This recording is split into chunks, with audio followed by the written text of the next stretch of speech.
Hello, friends. About 70% of the friends who watch my videos are not subscribed, and I would be very happy if you did. Also, don't forget to press the like button and leave your comments. Your interaction makes the content reach everyone and contributes to the growth of the channel. Thank you all. From which country or city do you follow? And what time are you watching this content? Now get comfortable and relax. I never thought a cheap motel could be the setting for the most terrifying night of my life. But as I lay here in the dark, listening to the footsteps outside my door, I realize how wrong I was. It all started when my car broke down on the outskirts of a small town I'd never heard of. The sun was setting, and I knew I needed to find a place to stay for the night. That's when I saw the flickering neon sign of the Pinewood Motel. Its vacancy light a beacon of hope in the growing darkness. As I pulled into the parking lot, I couldn't shake the feeling that something was off. The place looked run down, with peeling paint and overgrown weeds pushing through cracks in the asphalt. But beggars can't be choosers, and I was desperate for a bed and a hot shower. The bell above the office door jangled as I stepped inside. The smell of stale cigarettes and musty carpets hit me like a wave. Behind the counter stood a man who looked like he'd seen better days. His greasy hair hung in limp strands around a face that seemed permanently set in a scowl. "Need a room?" I said, trying to sound more confident than I felt. The man's eyes roamed over me, lingering a bit too long for comfort. "Just you?" he asked, his voice rough as sandpaper. I nodded, suddenly wishing I wasn't alone. He handed me a key attached to a faded plastic tag. "Room 13, he said, the ghost of a smirk playing on his lips. "Lucky you." As I walked to my room, I couldn't shake the feeling of eyes on my back. I glanced over my shoulder, catching a glimpse of curtains quickly closing in one of the other rooms. My skin prickled with unease. The room was about what I expected, small, musty, with furniture that had seen better decades. But it was a place to sleep, and that's all I needed. I dropped my bag on the bed and headed for the shower, hoping the hot water would wash away the tension knotting my shoulders. The pipes groaned and sputtered before finally producing a weak stream of lukewarm water. As I was rinsing my hair, I could have sworn I heard the door to my room open and close. My heart leapt into my throat. I shut off the water and listened, hardly daring to breathe. Silence. Cautiously, I peeked out of the bathroom. The room was empty, exactly as I'd left it. I must have imagined it, I told myself, but I couldn't quite believe it. I quickly dried off and got dressed, unable to shake the feeling that I wasn't alone. As night fell, the motel came alive with strange sounds. Footsteps paced back and forth in the room above me. Voices murmured in the parking lot, too low to make out words, but charged with an intensity that made me uneasy. Occasionally, I'd hear a thump or a muffled cry from somewhere nearby, setting my nerves on edge. I tried to distract myself by watching TV, but the ancient set only picked up 2 channels, both filled with static. I flipped through a dog-eared magazine left in the nightstand drawer, but the articles were outdated and uninteresting.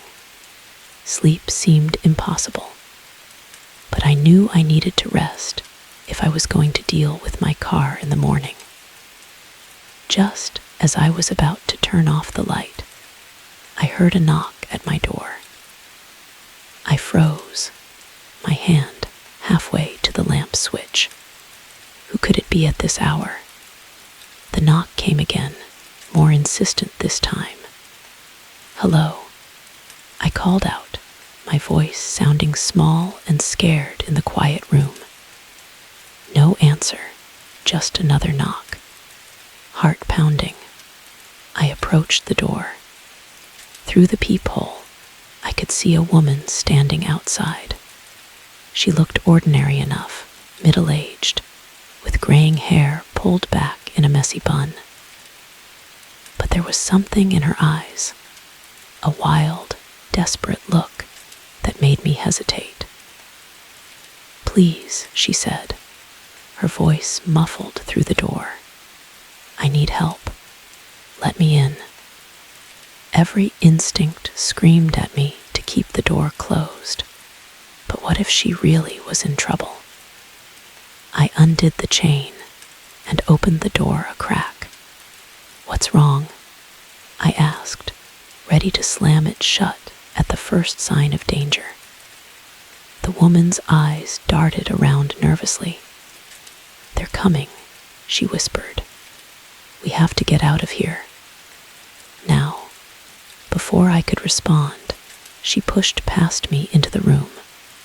I stumbled back, shocked by her sudden movement. She immediately went to the window, peeking out through the curtains. "Who's coming?" I demanded, fear and confusion battling for dominance in my mind. "What's going on?" She turned to me, her face pale in the dim light. "You don't know?" she asked, disbelief coloring her tone. "How long have you been here?" "I just checked in this evening," I said, growing more uneasy by the second. "My car broke down." The woman laughed. Harsh, humorless sound. "Oh, honey," she said, shaking her head. "That's how they get you. Your car didn't break down by accident." A chill ran down my spine. "What do you mean?" She opened her mouth to answer, but froze as the sound of footsteps echoed outside. Heavy, deliberate steps that stopped right in front of my door. "They're here," she whispered, her eyes wide with terror. The doorknob began to turn slowly. I realized with horror that in my confusion, I hadn't relocked the door after letting the woman in.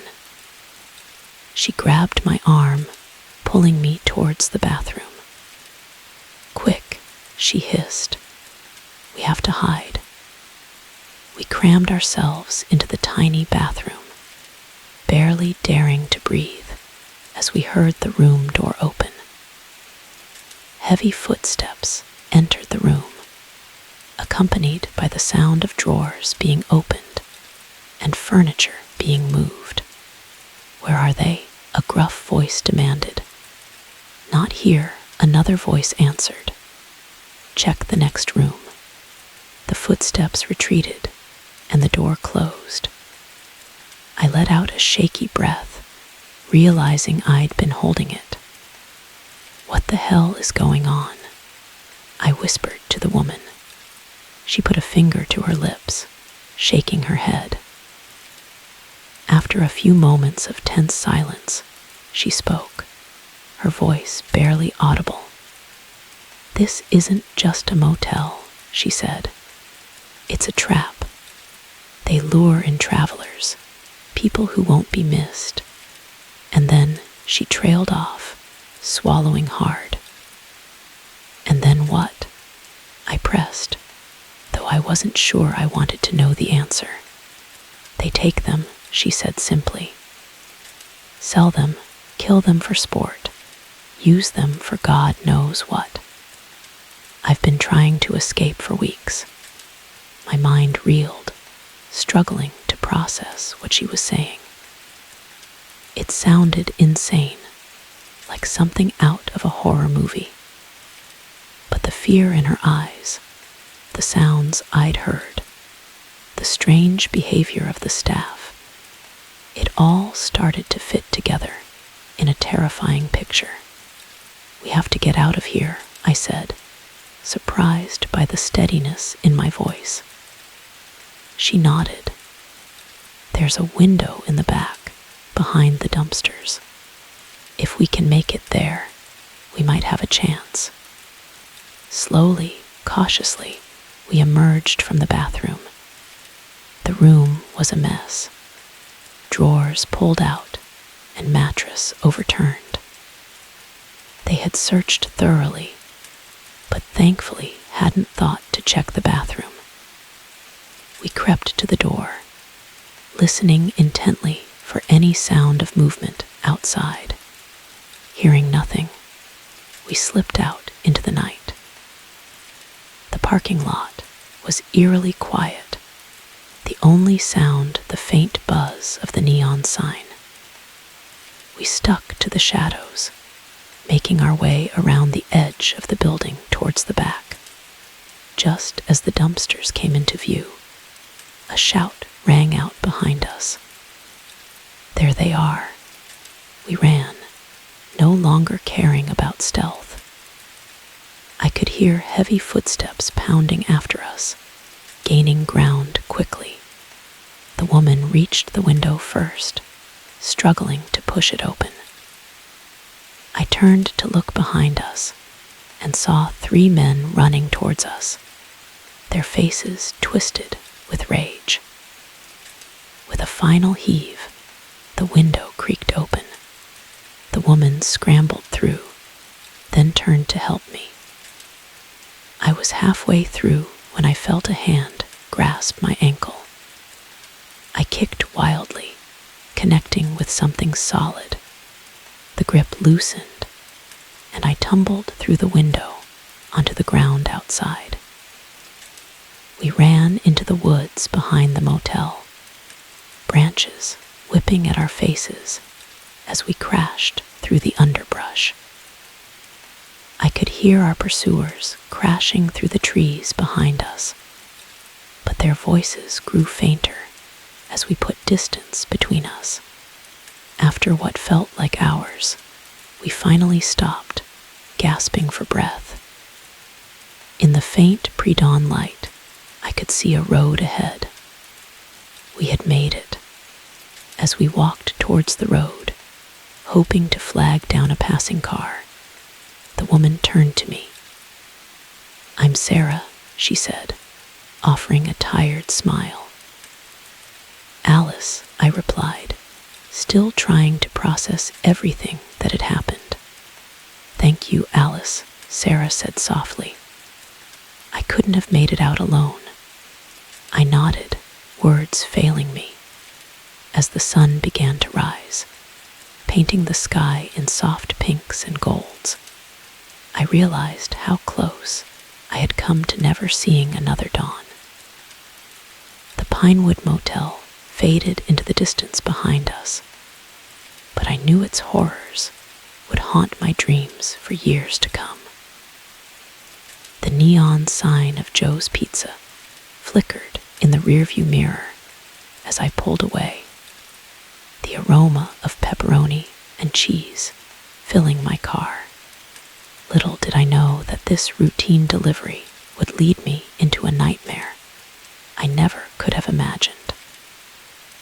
Sometimes, the most terrifying journeys begin with the most innocent of destinations. It was a slow Tuesday night, and I was grateful for the ping of the delivery app. Any extra cash was welcome. but I didn't know what to do, especially with rent coming due. The address was unfamiliar, somewhere on the outskirts of town where the streetlights grew sparse, and the houses were few and far between. I hummed along to the radio, my headlights cutting through the darkness as I navigated the winding country roads. The GPS directed me to turn onto a narrow gravel driveway, barely visible among the overgrown bushes. As I drove deeper into the property, the trees seemed to close in around me, there, branches reaching out like gnarled fingers. Finally, I spotted a house, if you could call it that. It was more like a dilapidated shack, its windows dark and its paint peeling.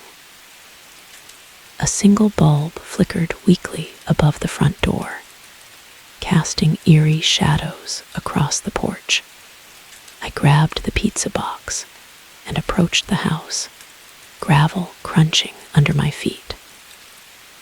The silence was oppressive, broken only by the chirping of crickets and the distant hoot of an owl. I took a deep breath, trying to shake off the growing sense of unease, and knocked on the door. For a long moment, there was no response. I was about to knock again when I heard movement inside. Slow, shuffling footsteps approached the door. It creaked open, revealing a man who looked like he'd stepped out of a horror movie. He was tall and gaunt, with wild, unkempt hair and a scraggly beard, his eyes, sunken deep in their sockets, fixed on me with an intensity that made my skin crawl. "A pizza delivery," I stammered, holding out the box. The man's face split into a grin, revealing yellow, crooked teeth. Yes, he said, his voice raspy. Come in. I'll get your money." Every instinct screamed at me to turn and run, but I reminded myself that I was just being paranoid. It was just an odd old man in a creepy house, nothing to be afraid of. I stepped inside and immediately regretted it.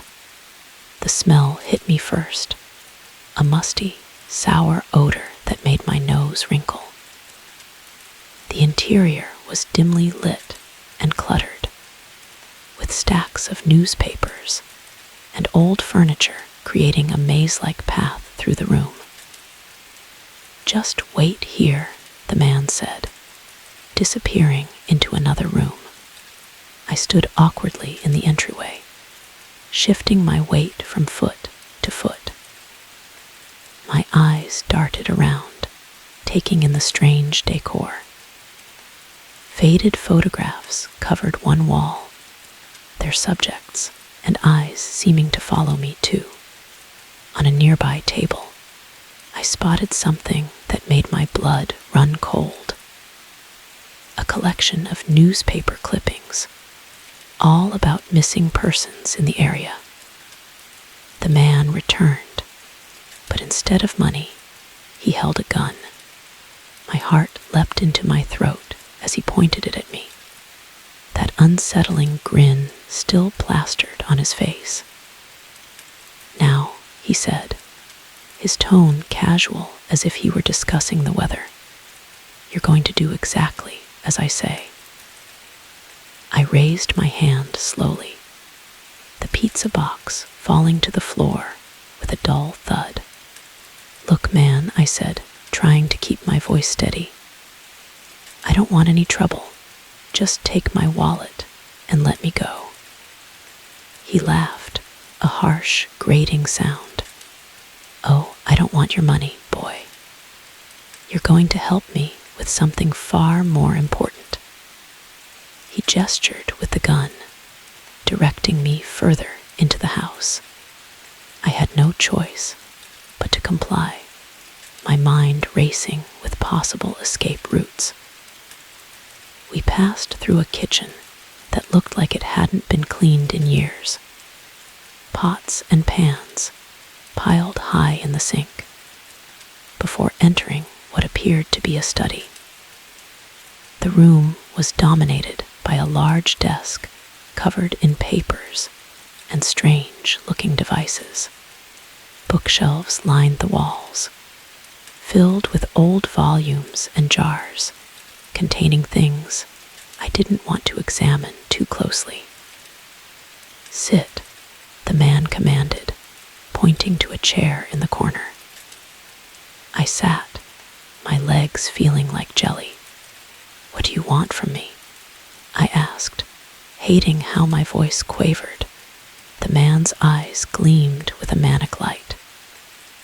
"You, my young friend, are going to help me get my revenge. You see, the owner of that pizza place you work for, Joe, he ruined my life." He launched into a long, rambling story about how Joe had supposedly cheated him out of his life savings, driven him to bankruptcy, and destroyed his family. With each word, his agitation grew, spittle flying from his lips as he gesticulated wildly with the gun. I listened in horror, realizing I was dealing with someone who had completely lost touch with reality. This wasn't just a robbery gone wrong. This was the lair of a madman with a grudge. "So you see," he concluded, leaning in close enough that I could smell his rancid breath. "Joe needs to pay, and you're going to help me make that happen." "How?" I asked, my mouth dry with fear. He grinned again, that terrible yellow grin. "You're going to call him. Tell him you've had car trouble and need him to come out here. And when he arrives," he made a slashing motion across his throat. I felt sick. This lunatic wanted me to lure my boss to his death. I can't do that," I stammered. "Please, just let me go." "I won't tell anyone about this, I swear." The man's face darkened.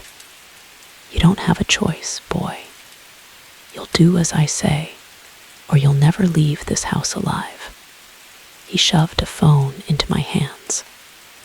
With trembling fingers, I dialed Joe's number, praying he wouldn't answer. But after 3 rings, I heard his familiar voice. "Hello?" I swallowed hard, the man's gun pressed against my temple. "Hey, Joe, it's Mike. I've had some car trouble out on Old Mill Road. Could you come give me a hand?" There was a pause, and for a moment I thought Joe might refuse. But then he sighed. "All right, Mike, I'll be there in about 20 minutes. Sit tight." The call ended, and the man snatched the phone away, cackling with glee. "Excellent, excellent," he crowed. "Now we wait." The next 20 minutes were the longest of my life. The man paced back and forth, muttering to himself, and occasionally stopping to peer out the window. I sat frozen in the chair, my mind racing. I knew I had to do something, but with the gun trained on me, any move seemed impossible. As the sound of an approaching car reached us, the man's excitement grew palpable. "It's time," he hissed, grabbing my arm and yanking me to my feet. "Remember, one wrong move and you're dead." He dragged me to the front door, positioning me so that I was visible, but keeping himself hidden behind it. I heard car doors slam, then footsteps on the gravel. Mike, Joe's voice called out, "You out here, kid?" opened my mouth, but no sound came out.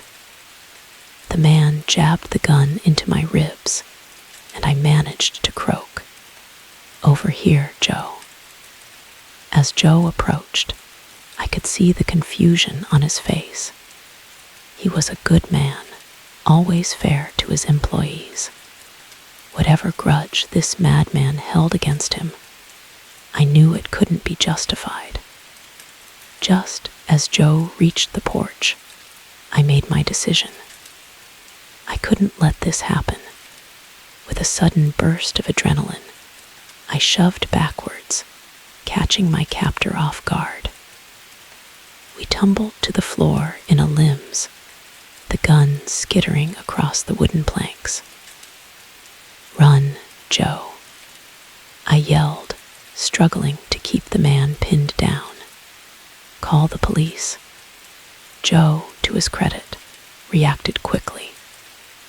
He scooped up the gun and trained it on the man, his hands steady despite the shock evident on his face. "What the hell is going on here?" he demanded. The man beneath me had gone still, all the fight seeming to drain out of him now that he was disarmed. He began to sob, great heaving cries that shook his entire body. The police arrived within minutes, alerted by Joe's call. As they led the man away in handcuffs, I sat on the porch steps, my legs too shaky to stand. Joe sat beside me, placing a comforting hand on my shoulder. "You okay, kid?" he asked, concern etching his features. I nodded, though I would be a long time before I was truly okay. "Yeah," I said, I don't think I'll be making any more deliveries for a while." Joe chuckled, a welcome sound after the night's horrors. "I think you've earned a nice, long vacation and a raise." As we watched the police cars drive away, their red and blue lights fading into the distance, I felt a mix of relief and lingering fear.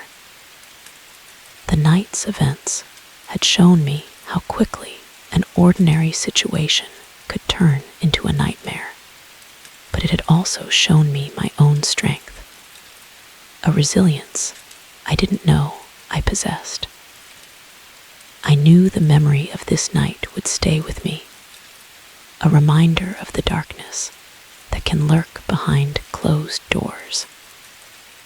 But as the first light of dawn began to paint the sky, I also felt a glimmer of hope. I had faced my worst fear and survived. Whatever came next, I knew I could handle it. The pizza, forgotten on the floor of that horrible house, had long since gone cold, but as Joe and I drove back to town, I found I had never been more grateful for a ruined delivery in my life. The snap of a twig under my boot echoed through the forest like a gunshot. I froze, my heart pounding in my chest. That's when I saw them, shadowy figures moving between the trees, and I knew in that instant my leisurely hike had just become a fight for survival. It was supposed to be a simple weekend getaway. I'd been feeling stressed at work, and my therapist suggested I try spending some time in nature. "Reconnect with the earth," she'd said, her voice soothing and reassuring. "It'll do wonders for your anxiety." So here I was, 3 hours into a hike in the Cascade Mountains, my backpack full of trail mix and bottled water, and not another soul in sight. Or so I thought. The day had started beautifully. The sun filtered through the canopy of evergreens, dappling the forest floor with warm light. The air was crisp and clean, filled with the scent of pine and damp earth. I felt my worries melting away with each step, the rhythm of my boots on the trail becoming a meditation of sorts.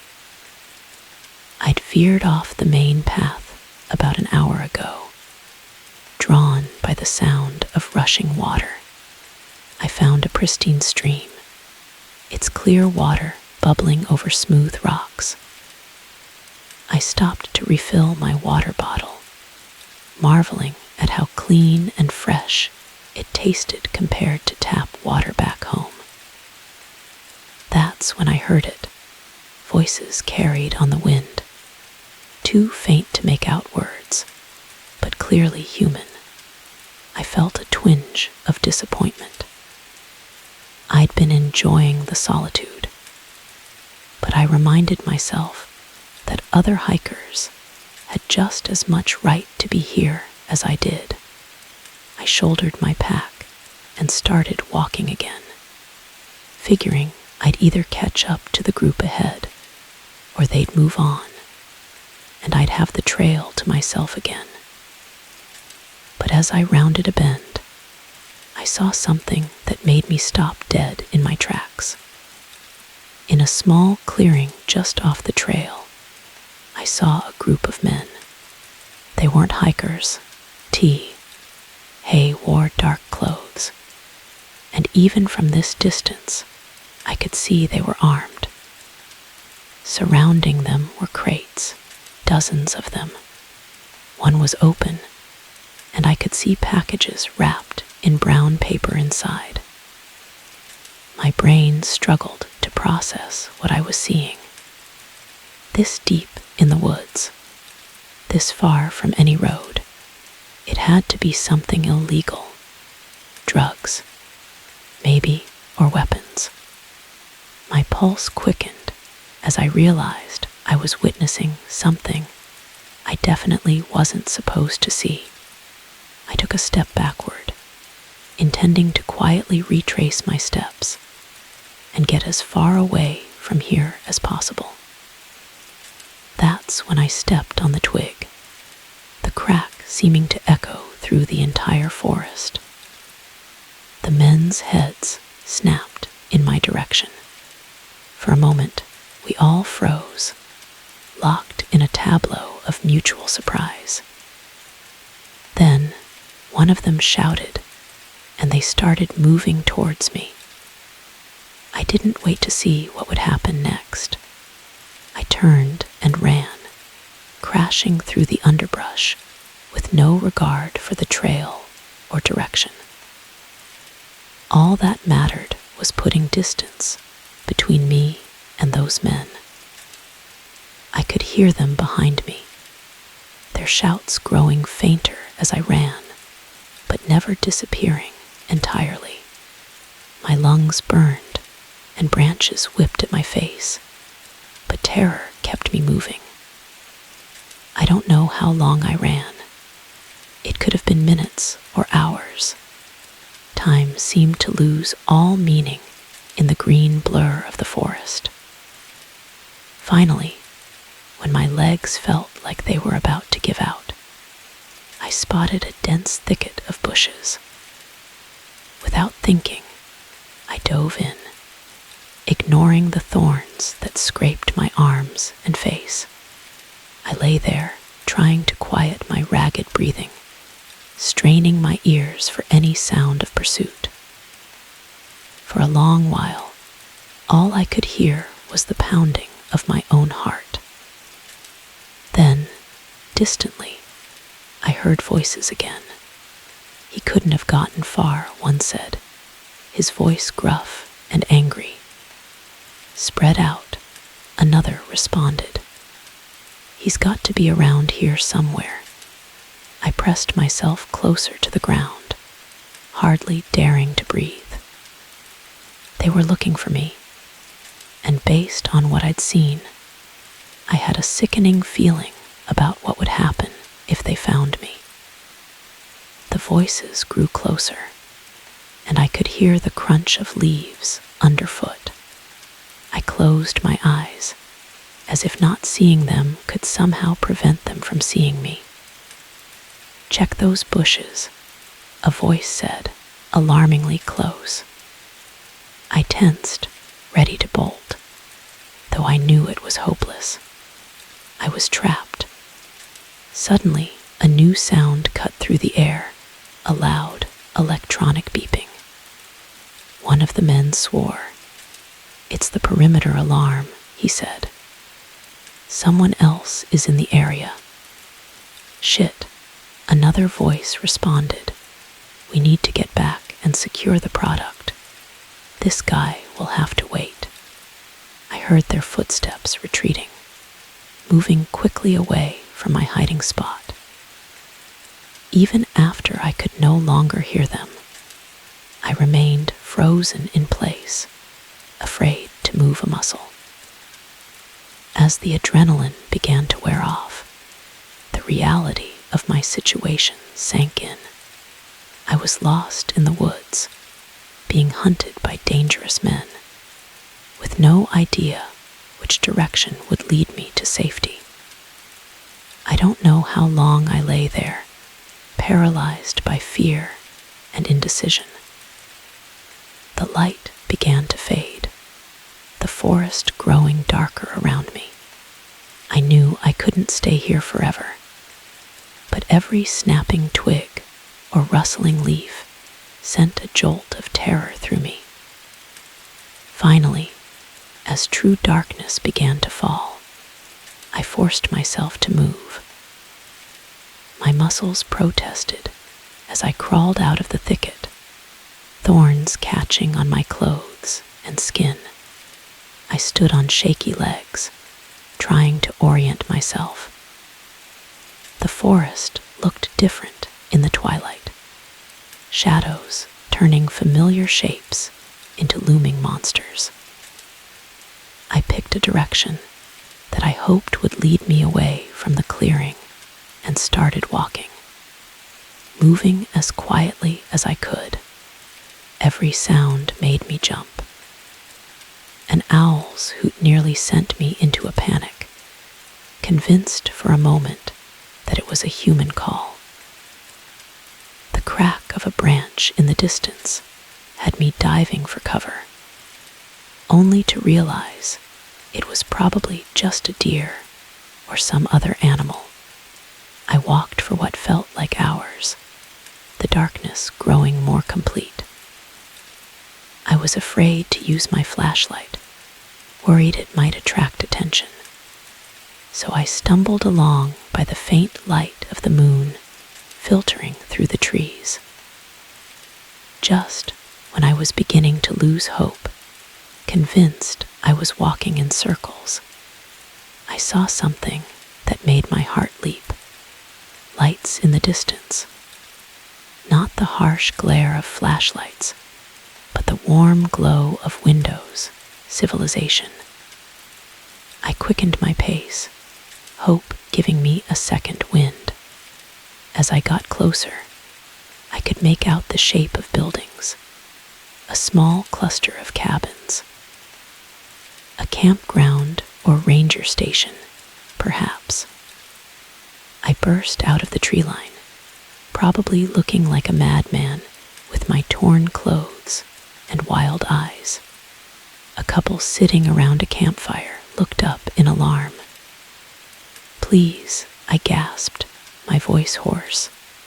"I need help. There are men in the woods, dangerous men. We need to call the police." The next few hours passed in a blur. The couple, Tom and Sarah, were kind enough to let me use their phone to call 911. They gave me water and a blanket and sat with me while we waited for the authorities to arrive. I told my story to the parkar, Angers, and then again to the police when they arrived. They took my statement seriously, immediately organizing search parties to sweep the area I'd come from.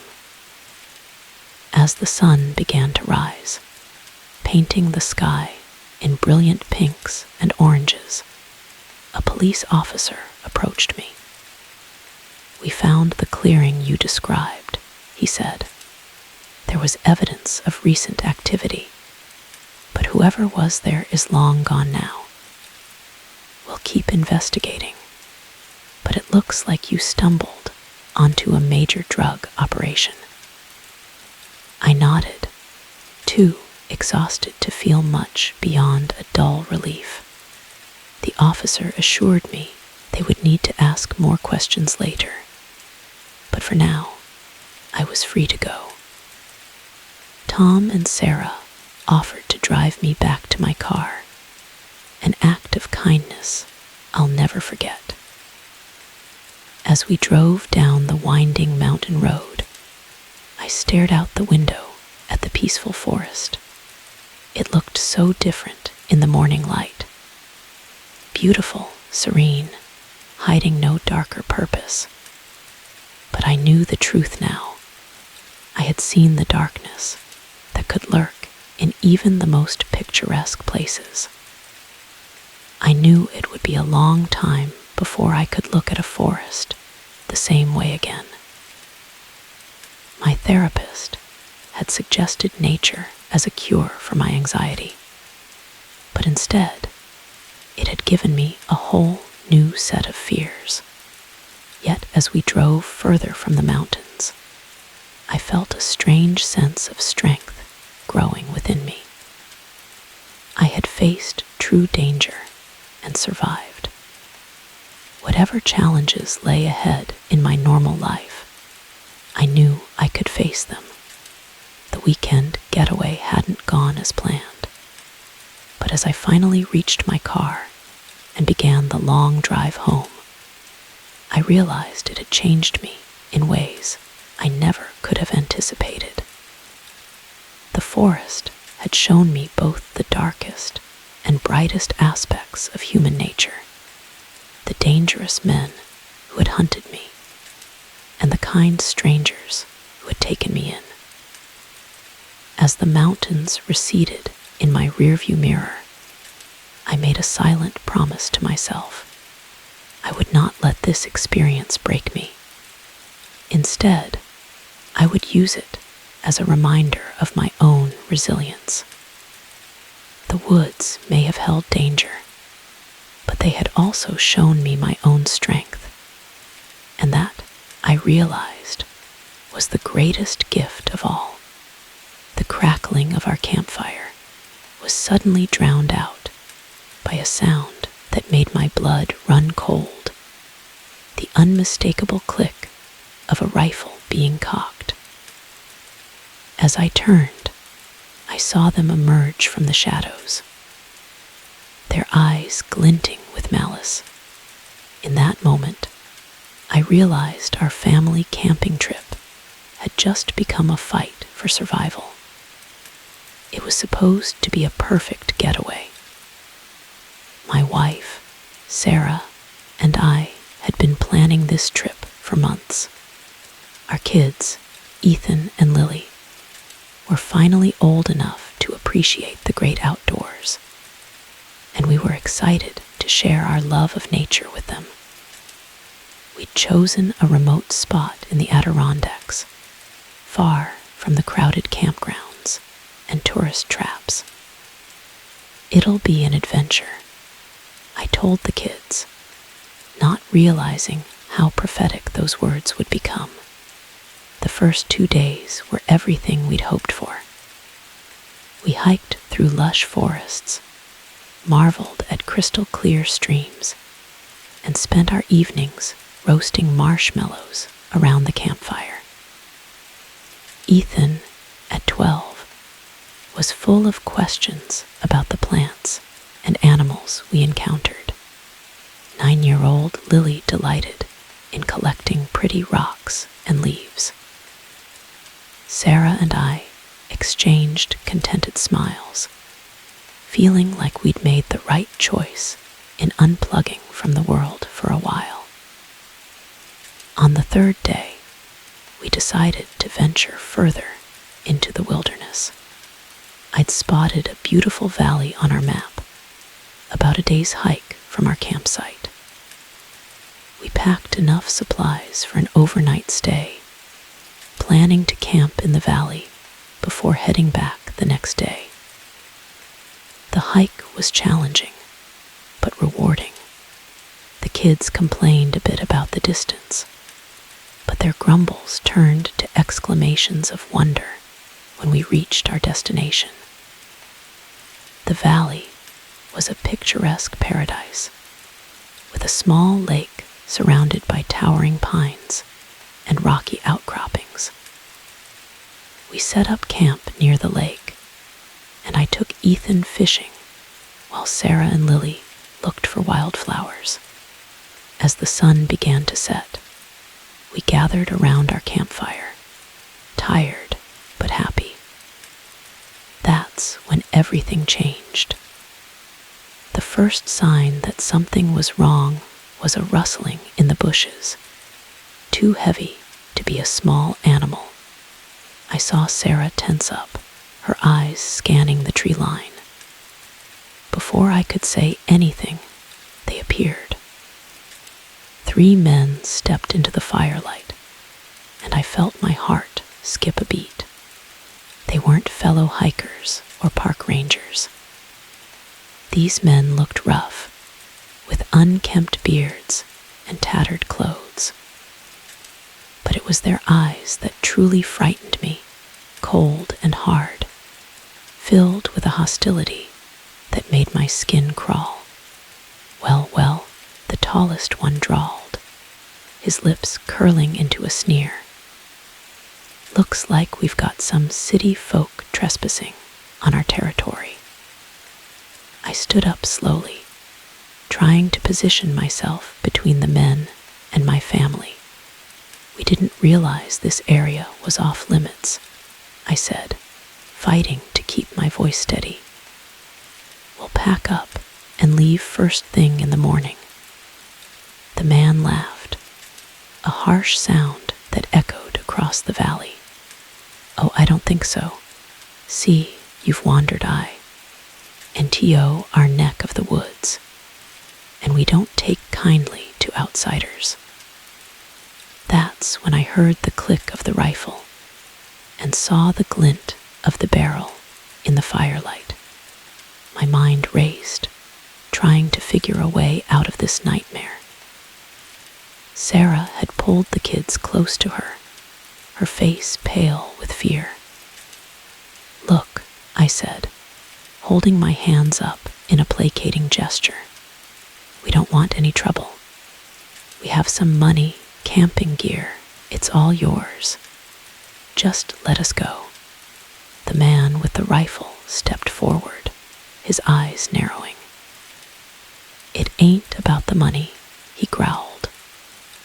This is our land, has been for generations, and we've got ways of dealing with trespassers. A chill ran down my spine at his words. I realized with growing horror that these men had no intention of letting us leave. They were toying with us, like cats playing with mice before the kill. In that moment, some primal instinct took over. Run, I shouted, grabbing the nearest thing I could use as a weapon, a burning log from the fire. I hurled it at the men, the sparks flying as it hit the one with the rifle. Chaos erupted. Sarah scooped up Lily and bolted for the trees, Ethan right behind her. I heard the crack of the rifle, the bullet whizzing past my ear as I dove to the side. Adrenaline surged through me as I scrambled to my feet and ran after my family. We plunged into the dark forest, branches whipping at our faces as we fled. I could hear the men crashing through the underbrush behind us, their angry shouts echoing through the trees. My lungs burned and my legs ached, terror drove me forward. "This way," I gasped, veering off to the right. I had a vague idea of the terrain from our hike earlier, and I was desperately trying to lead us towards rougher ground where we might lose our pursuers. We stumbled through a shallow stream, the cold water shocking my system. Lily was crying softly, her face buried in Sarah's shoulder. Ethan's breath came in ragged gasps, but he kept pace, his face set with determination. The sound of pursuit seemed to fade slightly, and I dared to hope we might be gaining some distance. But then I heard a yelp behind me and turned to see Ethan sprawled on the ground, clutching his ankle. "I tripped," he whimpered, trying to stand, but collapsing again with a grimace of pain. My heart sank. We couldn't leave him, but staying put wasn't an option. I could hear the men getting closer again, their voices carrying through the night air. "I'll carry him," I said to Sarah. "You take Lily and keep going. There's a ravine about a half-mile ahead. Hide there and wait for us." Sarah's eyes widened with fear. "John, no, we can't split up." "We don't have a choice," I insisted, already lifting Ethan onto my back. "Go, we'll be right behind you." With one last anguished look, Sarah turned and ran, Lily clinging to her like a lifeline. I adjusted Ethan's weight and set off as fast as I could manage, my son's arms wrapped tightly around my neck. We hadn't gone far when I heard a shout, much too close for comfort. There they are. A bullet splintered the trunk of a tree just inches from my head. I ducked and weaved, my heart pounding so hard I thought it might burst from my chest. Ethan buried his face in my shoulder, his body shaking with silent sobs. I spotted a dense thicket of bushes and made a split-second decision. "Hold on tight," I whispered to Ethan, then plunged into the undergrowth. The thorns tore at my clothes and skin, but I pressed on, burrowing as deep into the thicket as I could. We lay there, hardly daring to breathe, as the men's footsteps drew near. I could smell their sweat and hear their labored breathing as they paused just feet from our hiding spot. "Where'd they go?" One of them growled. "They can't have gotten far," another replied. The boy was limping. My arms tightened around Ethan, silently willing him to stay quiet. For what felt like an eternity, we remained frozen, every snapping twig or rustling leaf sending a jolt of terror through me. Finally, mercifully, the men moved on, their voices fading into the distance. I waited several more minutes before cautiously emerging from our thorny sanctuary. "You okay, buddy?" I asked Ethan, brushing leaves from his hair. He nodded bravely, though I could see the fear in his eyes. "Dad, who are those men? Why are they chasing us?" I wish I had a good answer for him.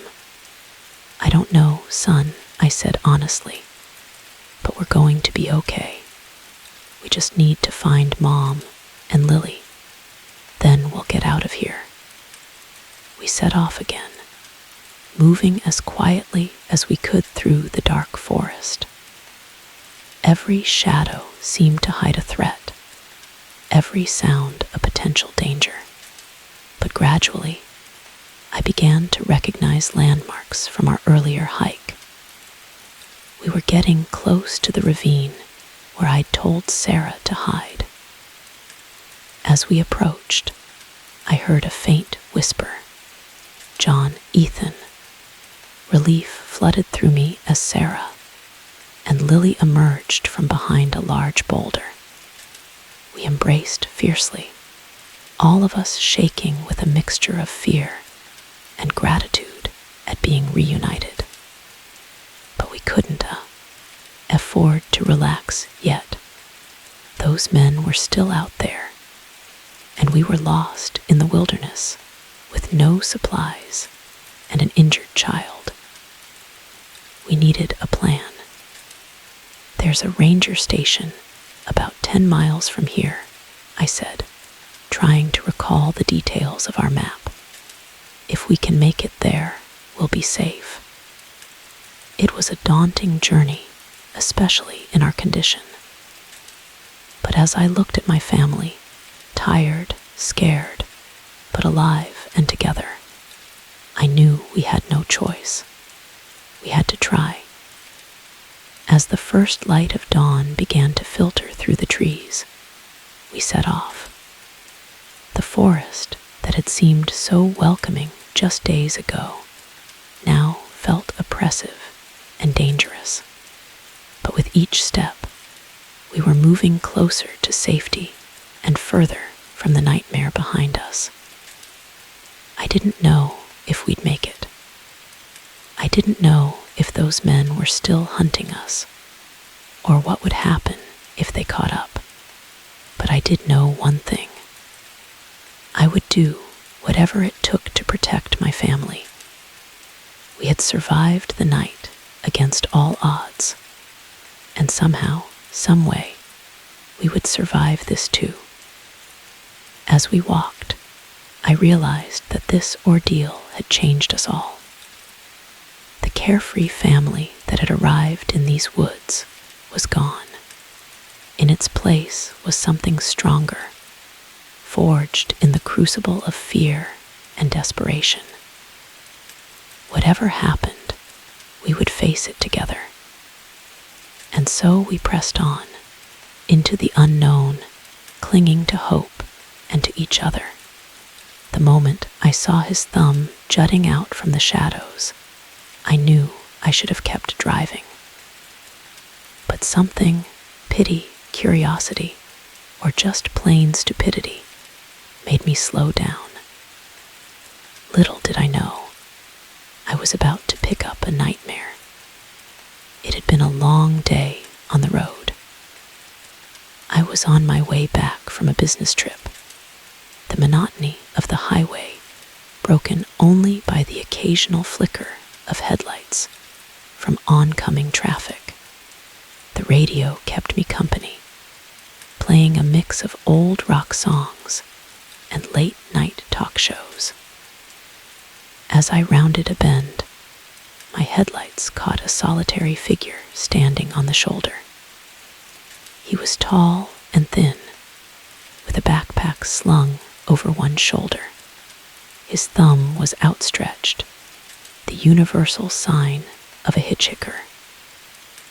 I'd passed dozens of hitchhikers in my life without a second thought. But something about this one made me pause. Maybe it was the lateness of the hour, or the fact that we were miles from anywhere. Whatever the reason, I found myself easing onto the shoulder, gravel crunching under my tires as I came to a stop. The man approached my passenger window, and I rolled it down a crack. Up close, he looked to be in his mid-30s, with a scruffy beard and intense eyes that seemed to bore right through me. "Where you headed?" I asked, trying to sound casual despite the unease creeping up my spine. "Just up the road a ways," he replied, his voice surprisingly soft. "My car broke down a few miles back. Just need to get to the next town." I hesitated for a moment, my hand hovering over the door lock. Every instinct told me to drive away, to leave this stranger in my rear view mirror, but the rational part of my brain argued that I was being paranoid. He was just a guy down on his luck, right? "Hop in," I said, unlocking the door. He slid into the passenger seat, his backpack nestled between his feet.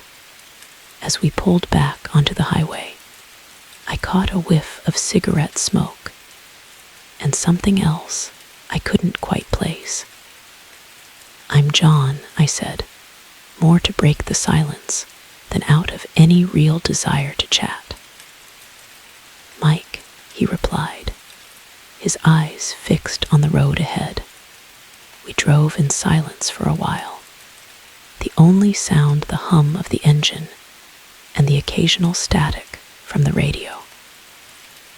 I kept sneaking glances at Mike, trying to get a read on him. His hands were clasped tightly in his lap, his knuckles white with tension. "So what happened to your car?" I asked, hoping to ease the tension. Mike shrugged. "Engine trouble. Been having problems with it for a while now." "That's tough," I sympathized. "At least you'll be able to get it looked at in the next town." He nodded, but didn't respond. The silence stretched on, growing more uncomfortable by the minute. As we passed a sign indicating the next town was still 30 miles away, Mike suddenly spoke up. "Mind if we take a little detour? There's a rest stop coming up. I could use a bathroom break." I hesitated. The idea of stopping in the middle of nowhere with this stranger didn't sit well with me, but refusing seemed paranoid and rude. "Sure," I said, trying to keep my voice neutral. I could use some coffee anyway. We pulled into the rest stop a few minutes later. It was deserted, the vending machines and restrooms islands of light in the darkness. As Mike got out of the car, I noticed him grab his backpack. Something about the way he clutched it made my skin prickle. "I'll just be a minute," he said, heading towards the restrooms. I watched him go, then got out to stretch my legs. The night air was cool, a welcome change from the stuffiness of the car.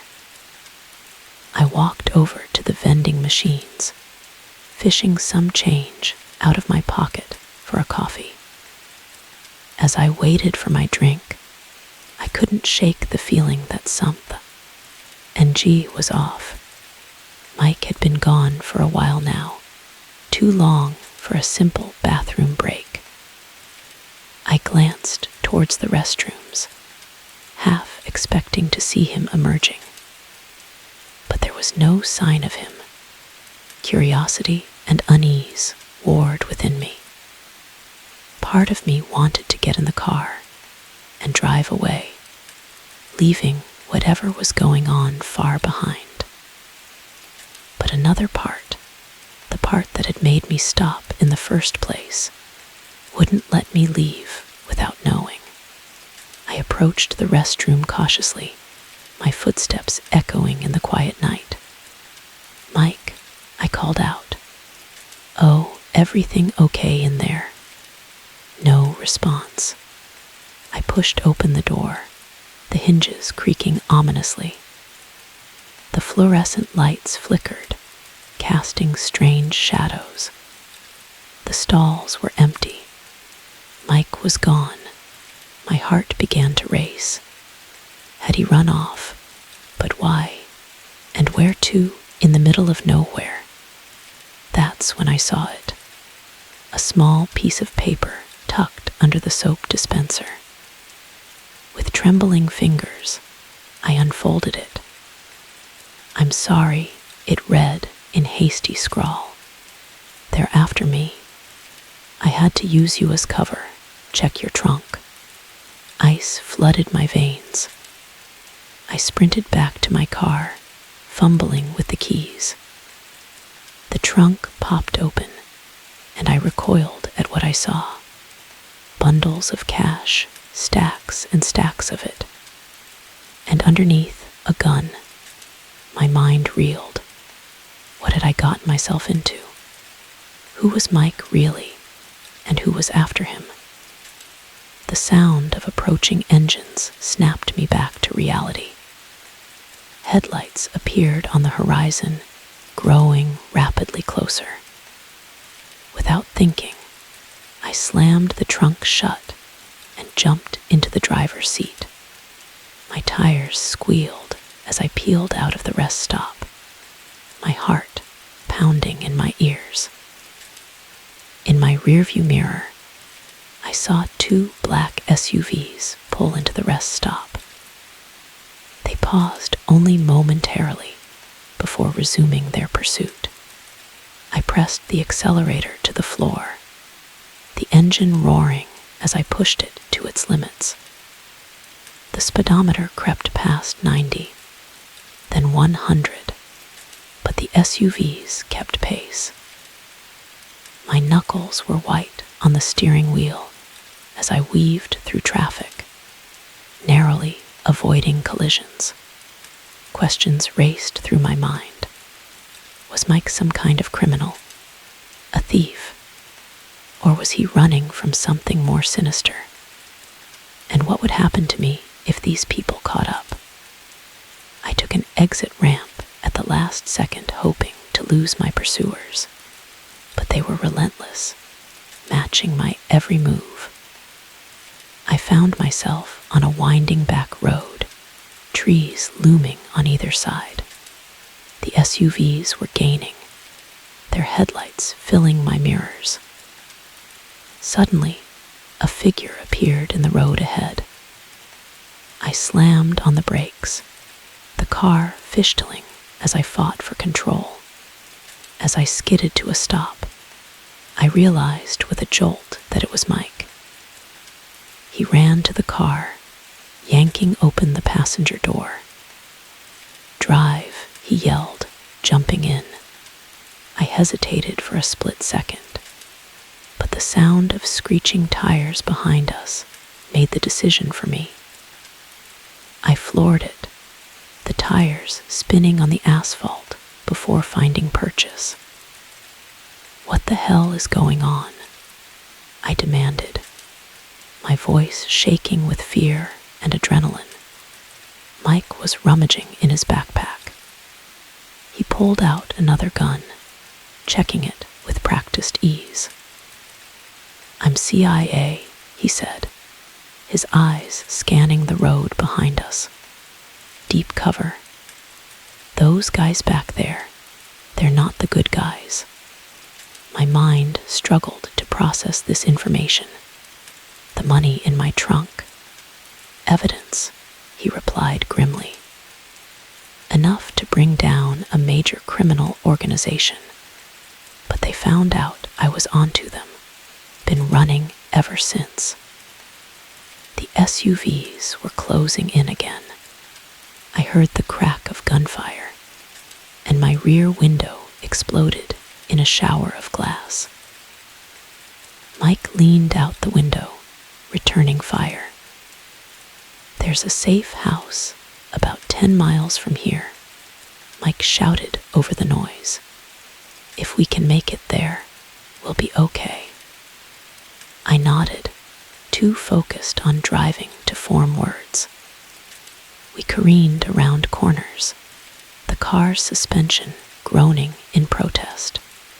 The gunfire was constant now, bullets pinging off the metal around us. As we rounded a bend, I saw salvation, a bridge spanning a deep ravine. On the other side, barely visible in the darkness, was a cluster of buildings. The safe house. "Almost there," Mike yelled. "Don't stop for anything." We were halfway across the bridge when I heard a massive explosion behind us. In the rearview mirror, I saw one of the SUVs flip, engulfed in flames. The other swerved to avoid it, crashing into the guardrail. We made it across, skidding to a stop in front of a nondescript building. Mike was out of the car in an instant, shouting something I couldn't make out. Armed men emerged from the building, quickly surrounding us. As the adrenaline began to fade, the reality of what had just happened hit me like a truck. I sat there, hands still gripping the steering wheel, as Mike talked urgently with the other agents. Eventually, he came back to the car. "You okay?" he asked, his voice gentler than I'd heard it all night. I nodded numbly. "What happens now?" "Now you're a hero," he said with a small smile. "You helped bring down a major criminal operation. But for your safety, we'll need to keep you here for a while. Just until we tie up all the loose ends." As I followed Mike into the building, my mind was still reeling. In the span of a few hours, my life had been turned upside down. I'd gone from a simple businessman to an unwitting accomplice in an international sting operation. But as the door closed behind us, sealing us off from the chaos outside, I felt an odd sense of calm. I'd faced death and come out the other side. Whatever came next, I knew I could handle it. After all, I'd already survived the ride of my life. The moment I saw that blue minivan cruise past my house for the third time, I knew something was terribly wrong. What I didn't know was that my quest for a second-hand stroller would lead me into a nightmarish game of cat and mouse. It all started innocently enough. I'd recently given birth to my daughter, Emma, and like many new parents, I was feeling the financial pinch. Diapers, formula, and all the other baby essentials were eating into our budget faster than I'd anticipated. So when I needed a stroller, I turned to Craigslist, hoping to score a good deal on a gently used model. After scrolling through countless listings, I found what seemed perfect: a high-end stroller in great condition for a fraction of the retail price. The seller, Susan, lived just a few neighborhoods over. We arranged to meet at her apartment the next day. Susan's place was in a town I didn't know well. The buildings were older, a bit run down, but I reminded myself not to judge. As I climbed the creaky stairs to her third-floor apartment, I hugged Emma closer to my chest, suddenly feeling a bit uneasy. But Susan turned out to be perfectly pleasant. A smiling woman in her mid-30s, with kind eyes and a soft voice. She cooed over Emma while showing me the stroller, which was indeed in excellent condition. "I'm just glad it's going to a good home," Susan said as I counted out the cash. And my daughter outgrew it so quickly. We chatted for a bit about the joys and challenges of motherhood. Before I left, she even gave me a bag of baby clothes her daughter had outgrown. I left feeling like I'd not only gotten a great deal, but maybe made a new mom friend. That evening, As I was putting Emma to bed, my phone buzzed with a text from Susan. "Hope you got home safely. Enjoy the stroller." I thought it was a nice gesture, if a bit unnecessary. I sent back a quick thanks and thought nothing more of it. But over the next few days, I started noticing things. Small things at first, easy to dismiss. A car that looked like Susan's parked down the street from our house. A glimpse of someone who resembled her at the grocery store, quickly disappearing down another aisle when I looked again. I told myself I was being paranoid. Lack of sleep and new mom anxiety were playing tricks on my mind. But then came the blue minivan. I first noticed it on a Tuesday afternoon. I was in the front yard pushing Emma in her new stroller when it drove by slowly. The driver, a man I didn't recognize, seemed to be looking right at us. A chill ran down my spine, but I shook it off. Just a coincidence, I told myself. An hour later, it passed by again. This time, I was sure the driver was watching us. When it came around a third time, my heart began to race. I hurried inside, locking the door behind me. That night, I confided in my husband, Mark. "I think someone's watching us," I said, feeling slightly ridiculous even as the words left my mouth.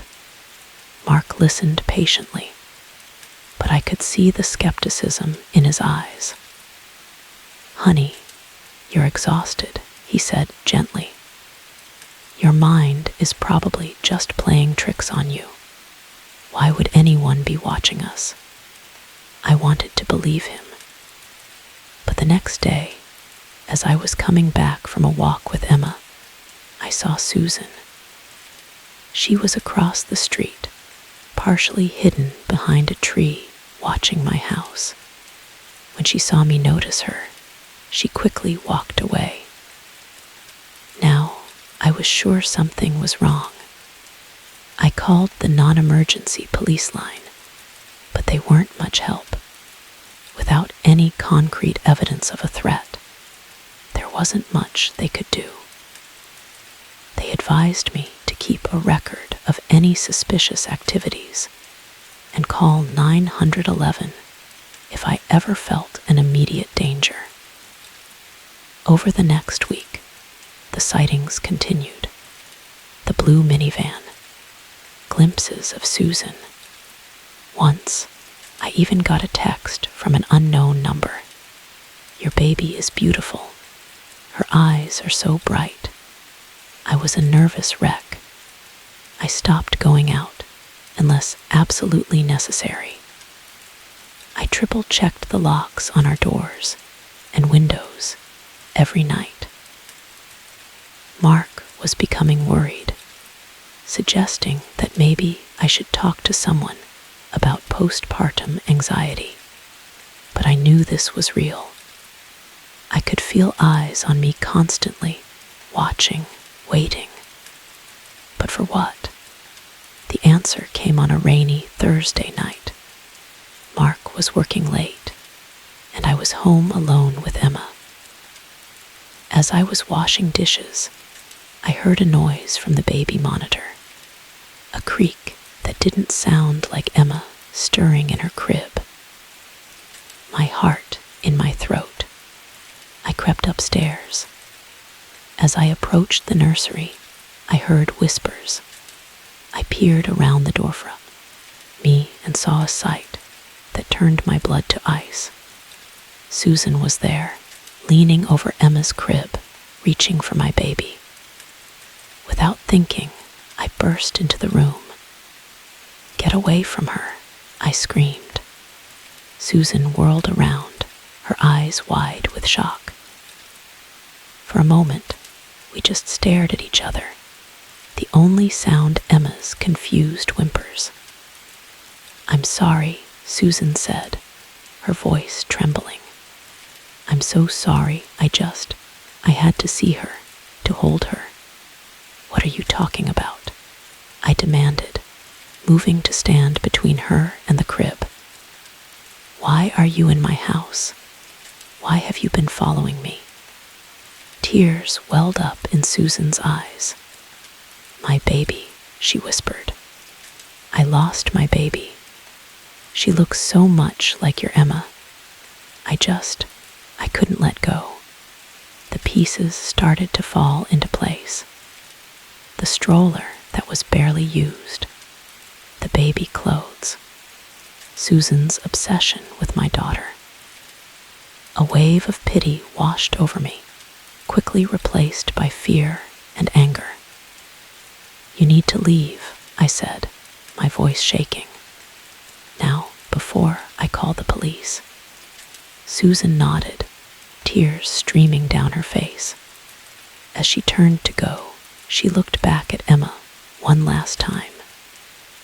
The longing in her eyes was painful to see, but I stood my ground. After she left, I called the police. They came and took my statement, promising to look into Susan and advise her to stay away. They also suggested I get a restraining order, just to be safe. In the days that followed, I learned more about Susan's story.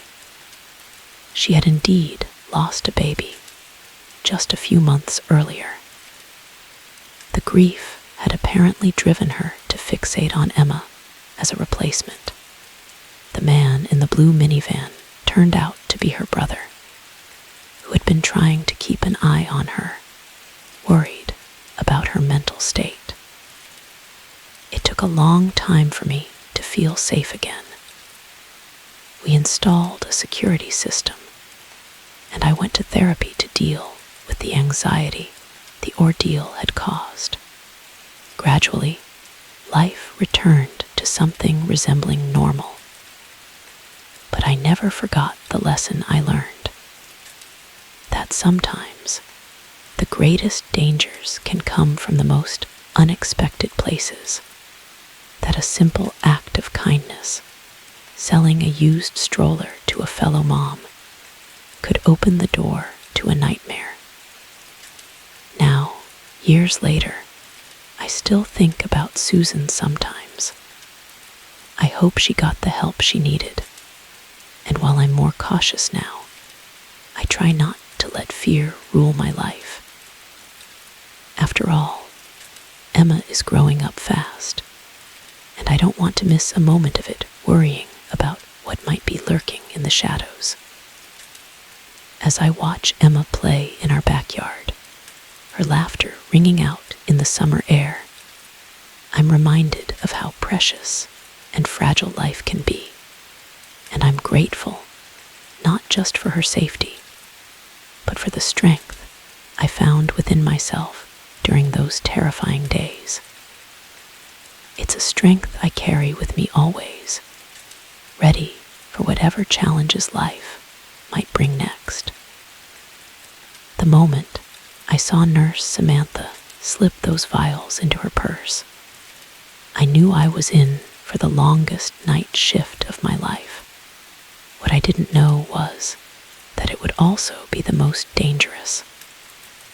My name's Mike, and I've been working as a janitor at St. Andrew's Hospital for almost a year now. It's not a glamorous job, but it pays the bills, and most nights it's pretty quiet. I do my rounds, mop the floors, empty the trash, and generally keep the place tidy for the day shift. Nothing too exciting. That all changed on a Tuesday night in October. I remember it clearly because it was unseasonably cold, and I'd forgotten my jacket at home. I was shivering as I pushed my cart down the dimly lit corridors of the third floor the wheels squeaking slightly with each turn. It was around 3 a.m. when I first noticed something off.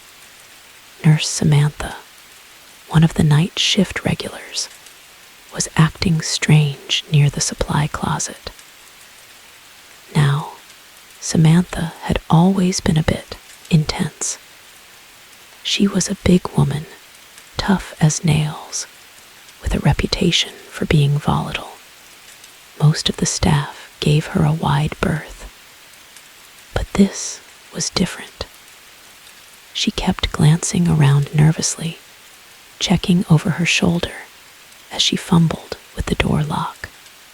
My curiosity got the better of me, and I quietly wheeled my cart closer, pretending to be engrossed in wiping down a handrail. What I saw next made my blood run cold. Samantha carefully opened the closet and began removing vials of medication, stashing them in her bag. This wasn't just grabbing an extra Band-Aid or some gauze. These were serious drugs, the kind kept under lock and key. I froze, unsure of what to do. Part of me wanted to confront her right then and there, but another part, the part that valued my safety, told me to keep quiet. Samantha was a big woman, and I'd seen her lose her temper before. Plus, if she was stealing drugs, who knew what else she might be capable of? I decided to keep my head down and observe. For the rest of my shift, I kept a discreet eye on Samantha. She moved from room to room, administering medications as usual. But every now and then, when she thought no one was looking, she'd slip something into her pocket or purse. As the night wore on, my anxiety grew. I couldn't just ignore what I'd seen. Patient lives could be at stake, but how could I expose her without putting myself in danger? Around 4 a.m., I saw my chance. Samantha disappeared into the supply closet again. This time, I positioned myself nearby, pretending to mop the floor. When she emerged, I could see her bag was bulging, the outline of vials visible through the fabric. I took a deep breath and decided to confront her. "Samantha," I said quietly, trying to keep my voice steady. "I saw what you were doing in the supply closet." She froze, her eyes narrowing as they met mine. "What are you talking about?" she snapped, her tone defensive. "I saw you taking medication," I replied, fighting to keep my voice low. "You're smuggling drugs out of here." Her face turned red with anger. Before I could react, she lunged forward, grabbing me by the collar of my uniform. "You don't know what you're talking about," she hissed, her face inches from mine. "Mind your own business." I could feel the tension in the air, thick and suffocating. Samantha was unpredictable, and I knew I had to tread carefully. "I'm not going to let this go," I said firmly. "I have to report it." Her grip tightened, and for a moment, I thought she might actually hit me. But then she let go, shoving me backward. I stumbled, nearly losing my balance. "If you say anything," she growled, "I'll make sure you regret it." With that, she stormed off, leaving me shaken and unsure of what to do next. I knew I couldn't just let this slide, but I was terrified of what Samantha might do if I reported her. For the next hour, I went about my duties in a daze, constantly looking over my shoulder, half expecting Samantha to jump out at me. My mind raced with possible scenarios. What if she cornered me in a deserted part of the hospital? What if she had accomplices? As dawn approached, I made my decision. I couldn't live with myself if I stayed silent. What if a patient got the wrong medication, or not enough because of Samantha's theft? I had to do something. With trembling hands, I picked up the phone in the janitorial closet and dialed the hospital administrator's emergency line. To my relief, Dr. Patel, one of the senior physicians, answered. "Dr. Patel," I said, my voice barely above a whisper. "I need to report something. It's about Nurse Samantha. She's been stealing medication from the supply closet." There was a pause on the other end of the line. "That's a serious accusation, Mike," Dr. Patel said gravely. "Are you sure about this?" I recounted what I'd seen, my voice growing steadier as I spoke. Dr. Patel listened intently, asking a few clarifying questions. "All right, Mike," he said finally. "You did the right thing by reporting this. Stay where you are. I'm coming down there now, and we'll handle this together." The next few minutes felt like hours as I waited for Dr. Patel. Every sound made me jump, convinced it was Samantha coming to confront me. When Dr. Patel finally arrived, accompanied by 2 security guards, I nearly wept with relief. We found Samantha in the break room, pouring herself a cup of coffee. Her face drained of color when she saw us enter. "Samantha," Dr. Patel said, his voice firm but calm. "We need to talk about some missing medication." What happened next was a blur. Samantha tried to run, but the security guards blocked her path. As they restrained her, her bag fell to the floor, spilling out dozens of vials and syringes. The evidence was undeniable. Samantha broke down, alternating between sobbing and shouting threats at me. As the security guards led her away, Dr. Patel put a hand on my shoulder. "You did a brave thing, Mike," he said. "You may have saved lives today." In the days that followed, the full extent of Samantha's theft came to light. She'd been stealing drugs for months, selling them on the street to feed her own addiction. The hospital implemented stricter security measures, and I was commended for my bravery. But the experience left its mark on me. For weeks, I jumped at every shadow, convinced Samantha or one of her contacts might come seeking revenge. I considered quitting, finding a job where the most dangerous thing I might encounter was a slippery floor. But then I remembered Dr. Patel's words. I had potentially saved lives, and that thought gave me the courage to keep going. Now, months later, I still work the night shift at St. Andrew's. The halls are quiet once again, but I approach my job with a new sense of purpose. I'm not just keeping the floors clean, I'm keeping an eye out, staying vigilant, because I learned something important that night. In a hospital, every role is crucial. From the surgeons to the janitors, We're all part of a team dedicated to saving lives and keeping patients safe. And sometimes that means having the courage to speak up, even when it's scary. As I push my cart down the corridor, the wheels squeaking softly in the night, I feel a sense of pride. I'm not just a janitor, I'm a guardian, a protector of this healing place. And if another Samantha ever shows up, well, I'll be ready.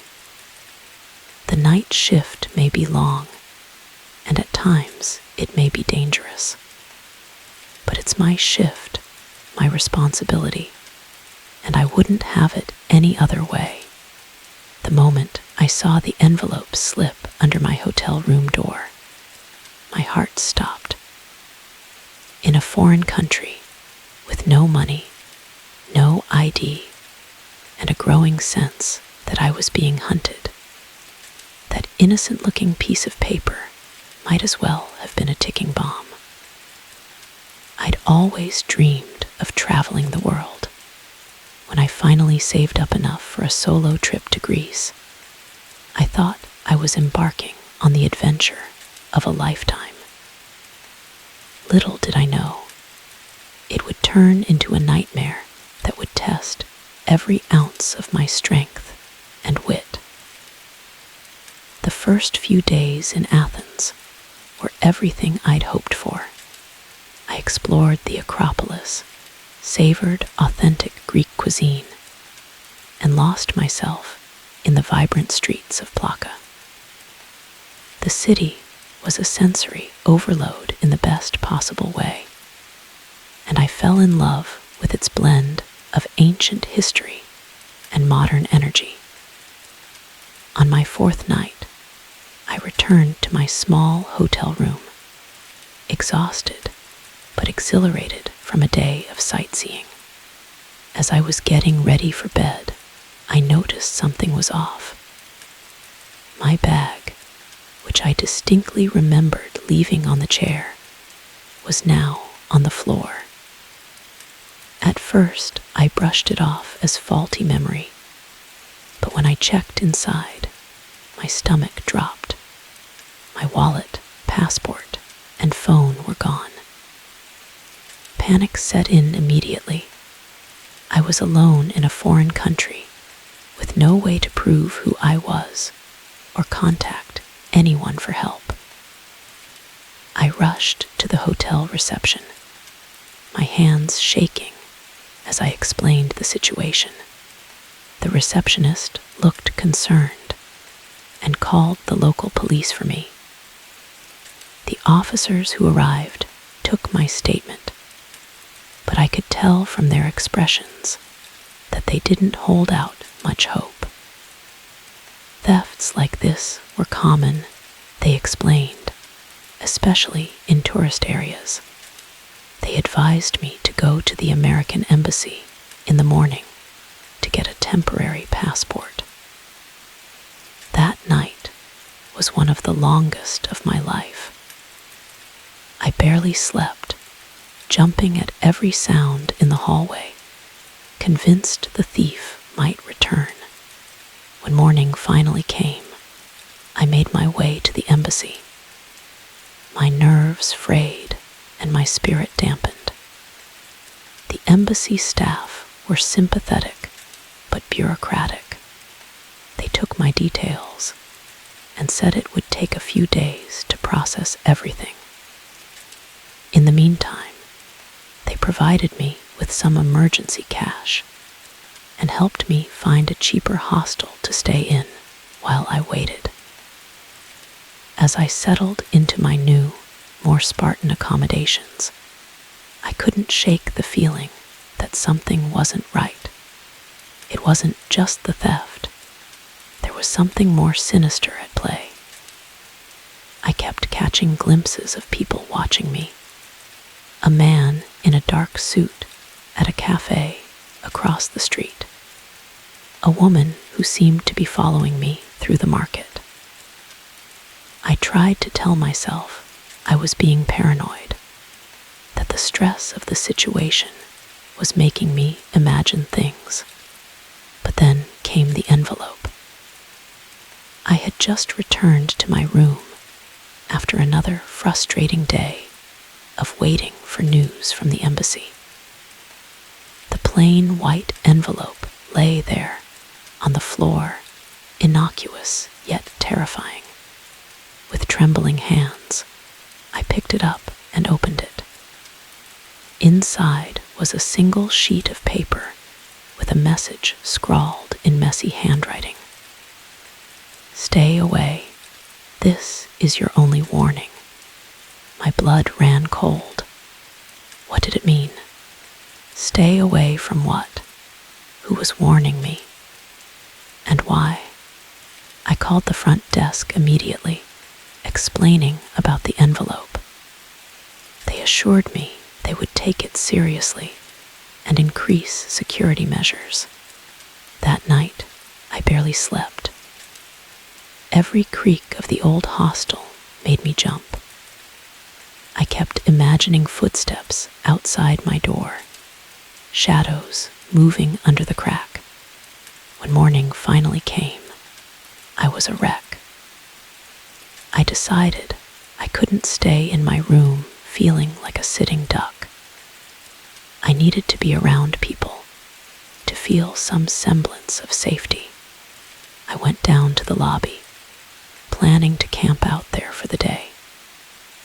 As I sat in a worn armchair, pretending to read a book, while actually scanning every person who entered, I noticed a man watching me. He was middle-aged, with salt and pepper hair, and a face that looked like it had seen too much sun. When he realized I had spotted him, he approached. "American?"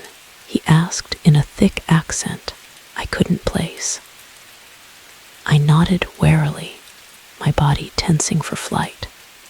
He leaned in close, his voice barely above. A whisper, "You're in danger.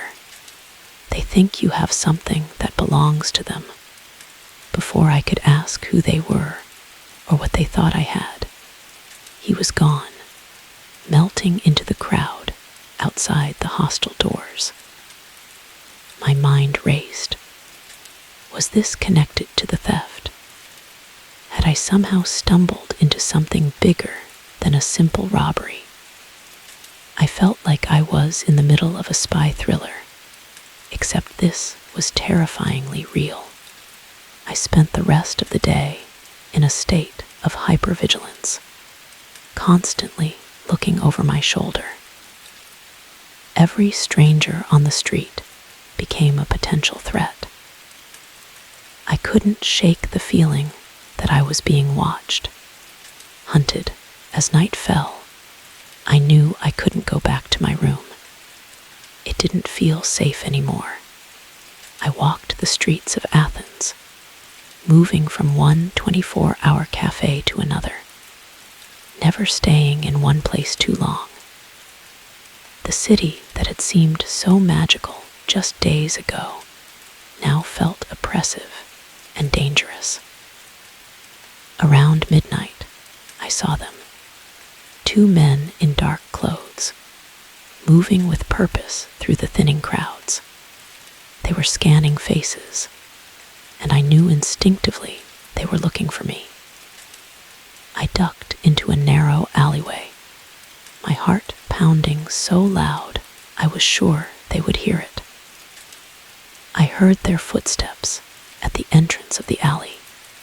"She must have gone this way," one of them said in Greek accented English. I pressed myself against the wall, hardly daring to breathe. They were so close I could smell the cigarette smoke on their clothes.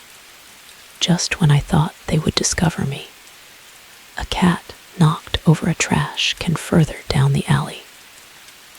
The noise startled them, and they moved past my hiding spot to investigate. I didn't wait to see if they would come back. As soon as they were out of sight, I ran. I had no destination in mind, just an overwhelming need to get away. I ran until my lungs burned and my legs felt like jelly. When I finally stopped to catch my breath, I found myself near the ancient agora. The ruins stood silent in the moonlight, a reminder of a civilization that had endured far greater challenges than what I was facing. Somehow, that thought gave me strength. I spent the rest of the night moving from shadow to shadow, always alert, always watching. As dawn broke, I made my way back to the American embassy. I didn't know if I could trust them, but I had nowhere else to turn. To my surprise, there was already someone waiting for me. The salt and pepper-haired man from the hostel. He flashed a badge, identifying him as an Interpol agent. "We've been watching you," he said, his tone softer than I expected. "You unknowingly checked into a hotel that's a front for a major counterfeiting operation. They thought you were one of us." The relief I felt at finally understanding what was happening was overwhelming. I wasn't crazy. I wasn't paranoid. The danger had been real. The next few days were a whirlwind, but I gave statements to Interpol and the local police. My stolen belongings were recovered, minus the cash. The Interpol agent, whose name was Dmitri, explained that the theft had been a standard tactic to keep tourists quiet about what they might have seen in the hotel. As I finally boarded my flight home, my emotions were mixed. I was relieved to be safe, but also strangely exhilarated. I had faced my worst fears and survived. I had been alone in a foreign country, hunted and afraid, and I had made it through. The Greece I was leaving wasn't the Greece I had arrived to see. The romantic notions of ancient ruins and Mediterranean beaches had been replaced by a grittier, more complex reality. But I was leaving with something far more valuable than tourist snapshots. I was leaving with a newfound confidence in my own resilience. As the plane took off, I looked out at the twinkling lights of Athens below. I knew that somewhere down there, life was going on as usual. Tourists were exploring the Acropolis. Locals were enjoying late-night souvlaki. And yes, probably some criminals were plotting their next move. But I was different now. I had seen the darker side of travel, and I had survived it. Whatever challenges lay ahead in my normal life back home, I knew I could face them. After all, they couldn't be scarier than being hunted through the streets of a foreign city, right? As Greece faded into the distance, I smiled to myself. This might not have been the trip I planned, but it was certainly one I would never forget. And isn't that, after all, what travel is all about? The moment I saw his eyes in the flickering lamplight, I knew I'd made a terrible mistake. The man I'd rescued from the churning sea wasn't a victim of the storm. He was its human embodiment, and I'd just invited chaos into my sanctuary. I've been the keeper of the Morrow Point Lighthouse for nearly 2 decades. It's a solitary life, but one I've grown to love. The rhythmic flash of the beacon, the crash of waves against the rocky shore, the cry of seagulls. These have been my constant companions. I've weathered countless storms from my perch high via the ocean, always feeling safe and secure within these sturdy stone walls. But nothing could have prepared me for that night. The storm had been raging for hours, one of the worst I'd seen in years. The wind howled like a banshee, rain lashed against the windows, and lightning split the sky in jagged bursts. I was up in the lantern room, making sure the light stayed strong and true when I saw him. At first, I thought my eyes were playing tricks on me. Surely, no one could be out in that maelstrom. But there he was, a lone figure clinging to a piece of driftwood, being tossed about by the angry waves like a rag doll. My training kicked in immediately. I radioed the emergencies and couldn't reach us for hours. I knew that by then it would be too late. I've always prided myself on being a decent man, the kind who'd help a stranger in need. So I did what any good lighthouse keeper would do. I went out to save him. The journey from the lighthouse to the shore was treacherous. The wind nearly knocked me off my feet several times, and the rain made it almost impossible to see. But somehow, I made it to the water's edge.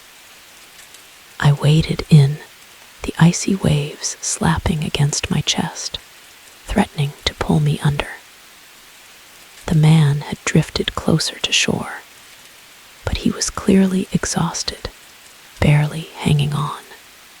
With a surge of adrenaline, I managed to grab him and drag him onto the beach. He was a sorry sight, soaked to the bone, shivering violently, his eyes wild and unfocused. I helped him to his feet and half carried, half dragged him back to the lighthouse. Once inside, I sat him by the fire, wrapped him in blankets, and pressed a mug of hot tea into his trembling hands. It was only then, in the warm glow of the hearth, that I got a good look at him. He was younger than I'd first thought, probably in his early 30s. His face was gaunt, with hollow cheeks and deep-set eyes that seemed to burn with an inner fire. There was something unsettling about those eyes, something that made the hairs on the back of my neck stand up. "Thank you," he said, his voice raspy from the salt water. I thought I was done for out there. "What happened?" I asked. "How did you end up in the water?" He looked down at his mug, a shadow passing over his face. My boat capsized. I was the only survivor. I nodded sympathetically, but something about his story didn't sit right.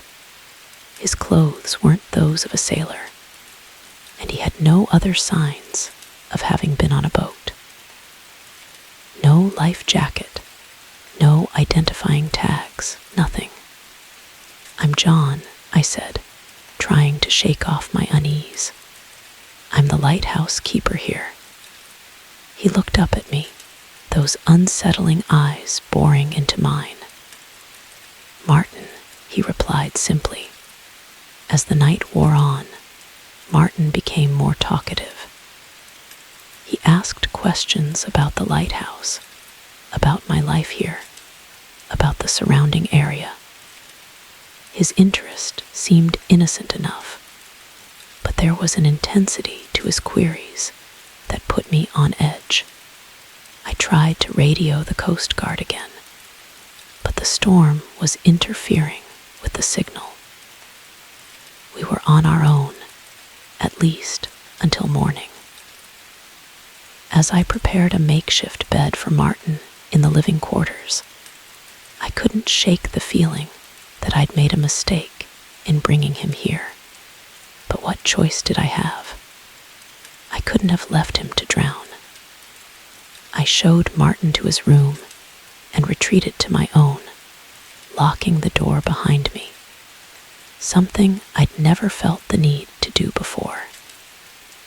Sleep eluded me that night, my mind racing with doubts and fears. I must have dozed off eventually, because I woke with a start to the sound of movement outside my door. The storm had died down, leaving an eerie silence in its wake. I glanced at my clock, 3:27 a.m. Quietly, I got up and pressed my ear to the door, footsteps moving stealthily down the hallway. I held my breath, listening intently. The steps paused outside my door for a moment, then continued on.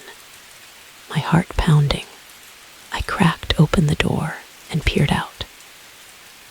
In the dim emergency lighting, I saw Martin's figure disappearing around the corner, heading towards the lantern room.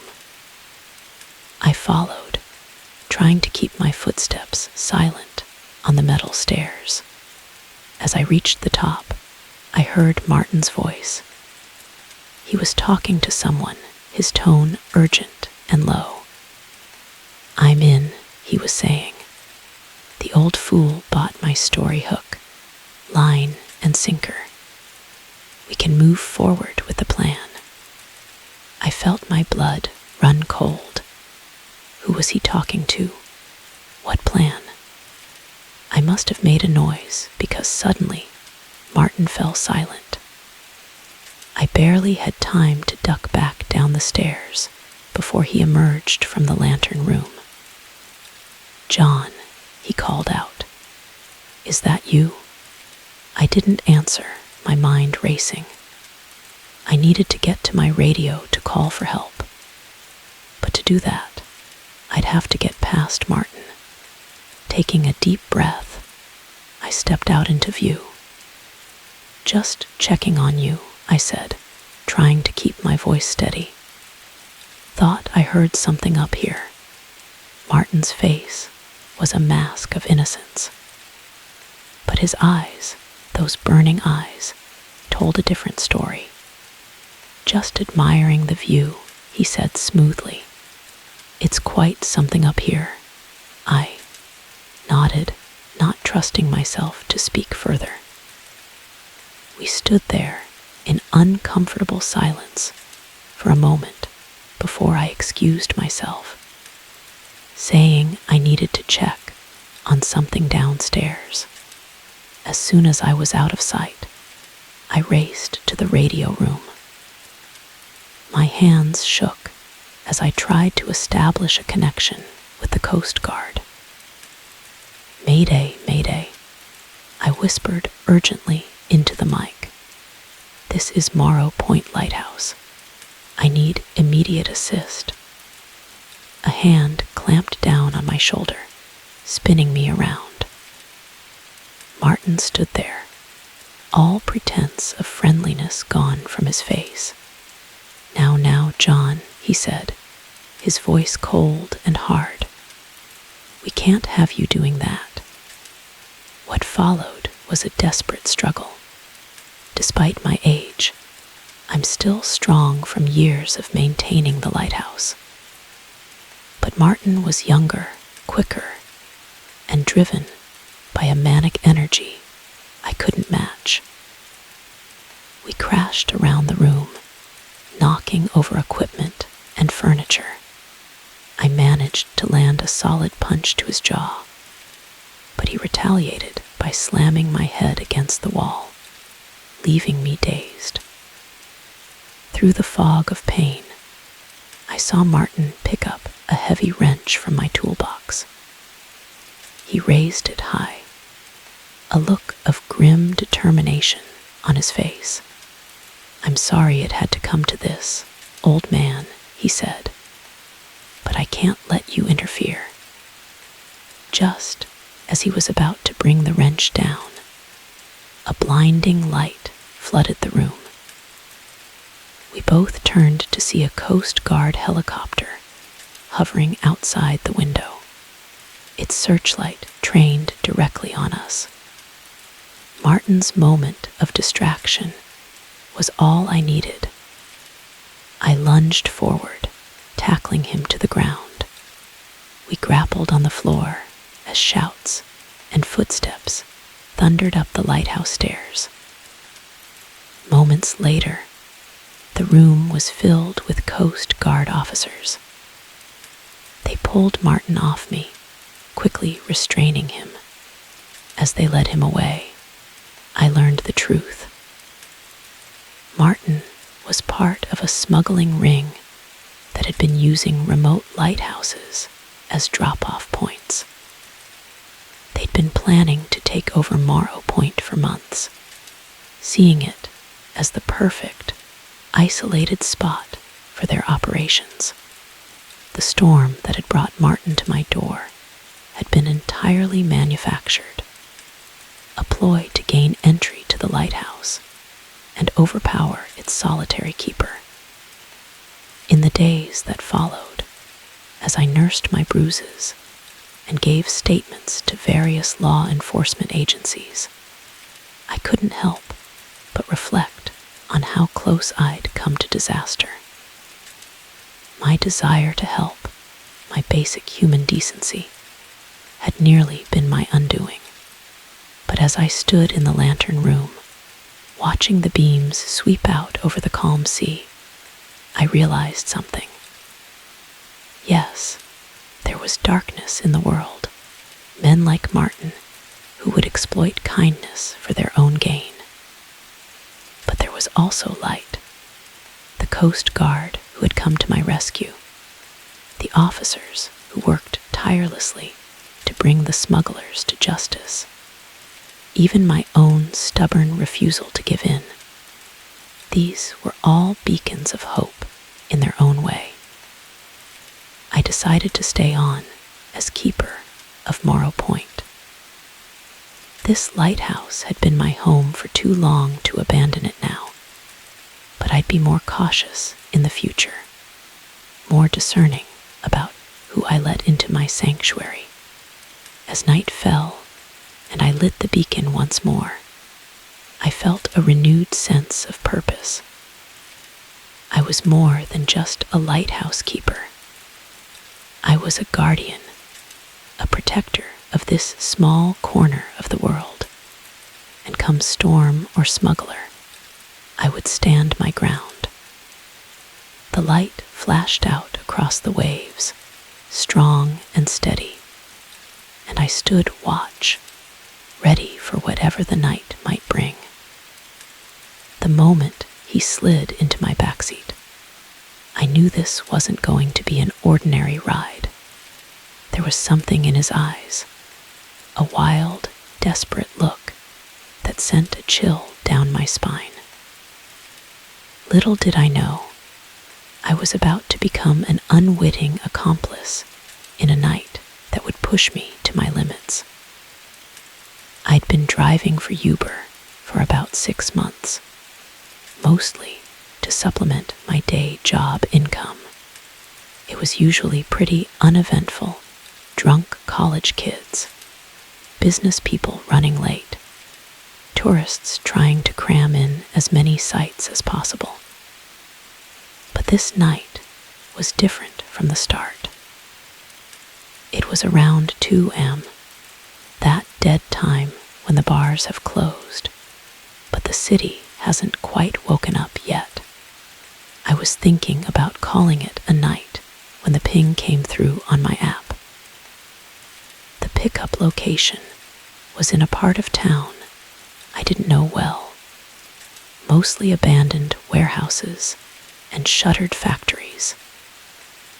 I hesitated for a moment, my gut telling me to ignore it and head home, but the promise of one last fair one out and I found myself navigating through the maze of darkened streets.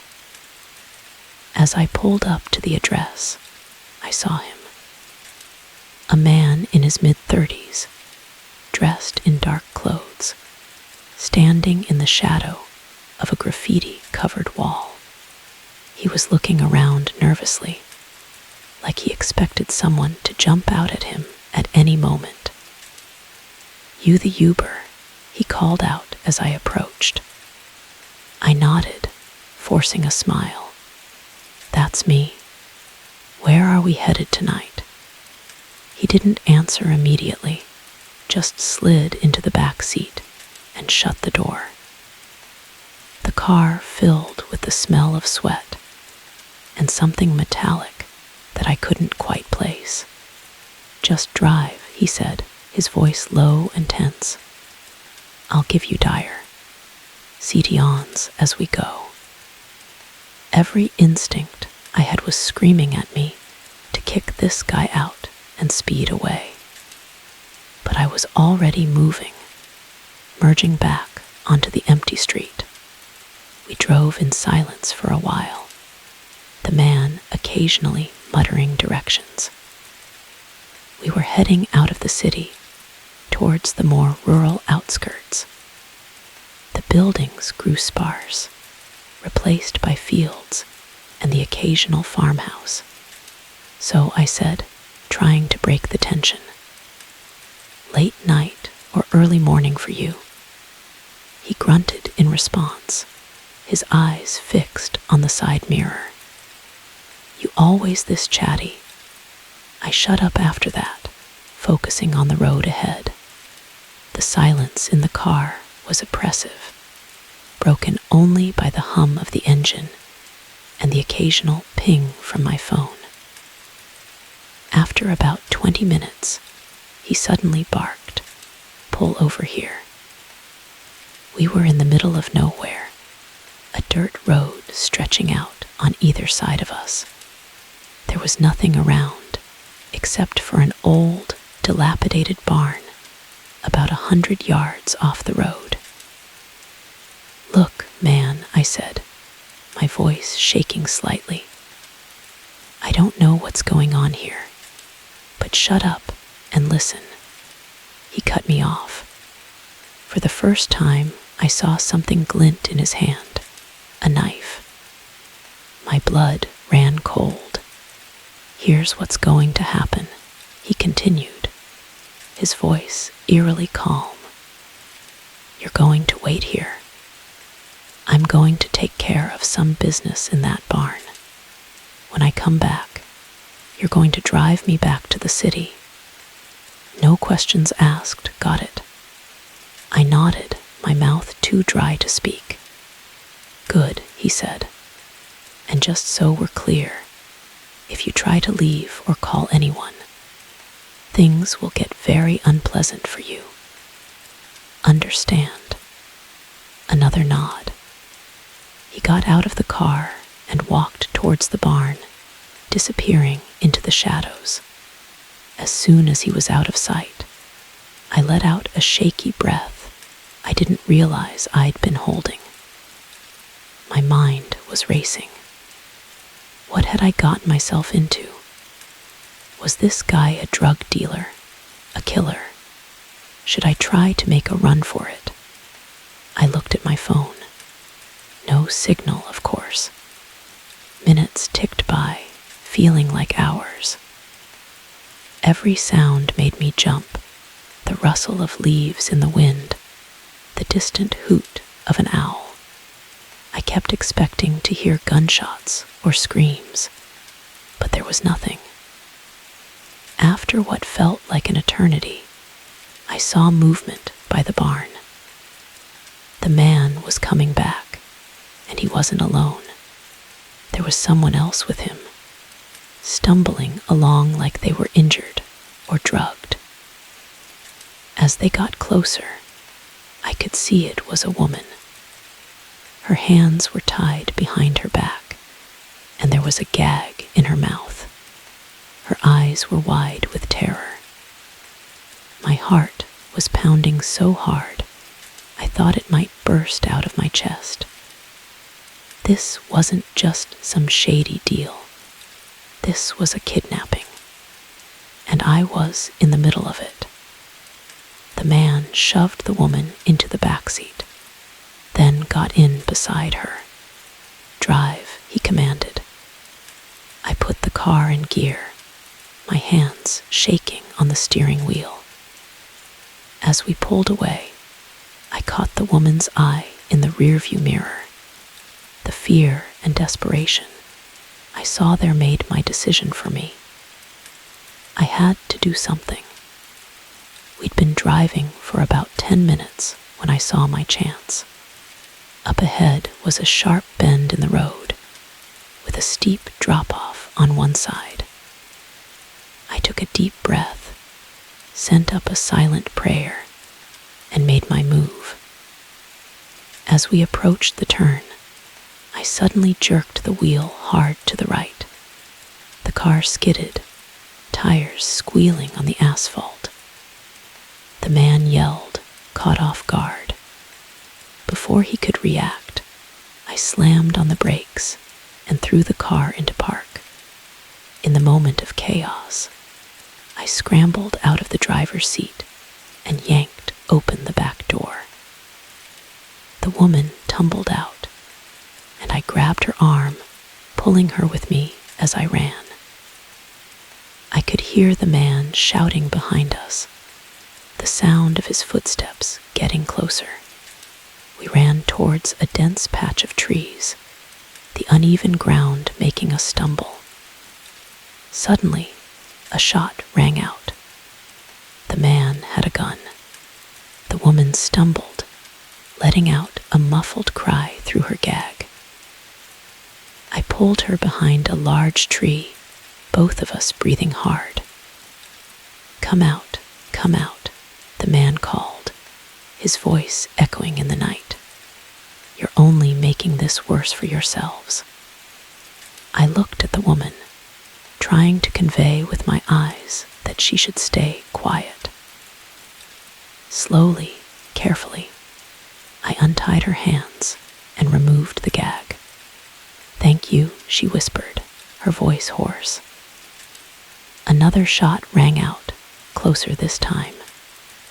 We flinched, pressing ourselves against the tree trunk. "I have an idea," I whispered back. "But it's risky." She nodded, willing to try anything. I picked up a large rock and threw it as far as I could in the opposite direction. The sound of it crashing through the underbrush caught the man's attention. We heard him moving away from us, towards the noise. "Now," I hissed. We ran, no longer caring about being quiet. Our only hope was to get back to the road to find help. We burst out of the tree line, the road just ahead of us, and there, like a miracle, was a pair of headlights approaching. I waved my arms frantically, yelling at the top of my lungs. The car slowed, then stopped.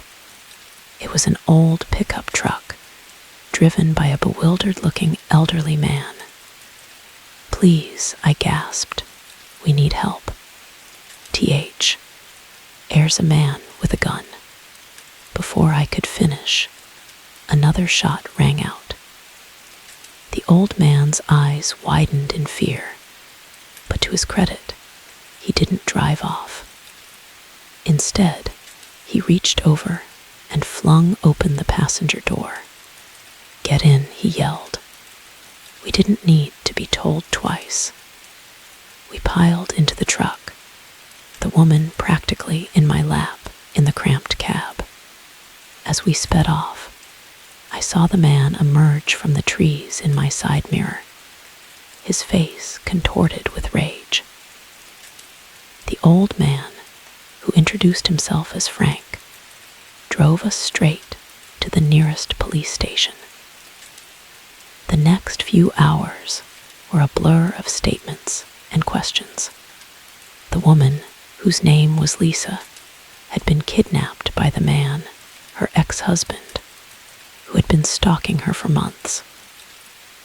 As dawn broke, I sat on a bench outside the police station, exhausted but relieved. Lisa came out and sat beside me. "I don't know how to thank you," she said softly. "You saved my life." I shook my head.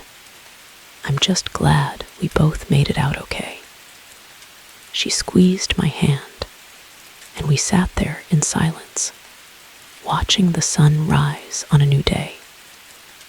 In the weeks that followed, I gave more statements, identified the man in a lineup, and eventually testified at his trial. He went away for a long time. I stopped driving for Uber after that night. The experience had shown me how quickly an ordinary situation could turn dangerous. But it had also shown me something about myself, that when pushed to the limit, I was capable of more courage than I ever thought possible. Now, whenever I see an Uber drive by, I say a little prayer for the driver and their passengers, because you never know when a simple ride might turn into the most harrowing journey of your life. I never thought a garden gnome could be a harbinger of terror. But as I stared at the ceramic figure mysteriously placed on my porch, its painted eyes seeming to follow my every move, I realized my quiet life in this small town was about to take a sinister turn.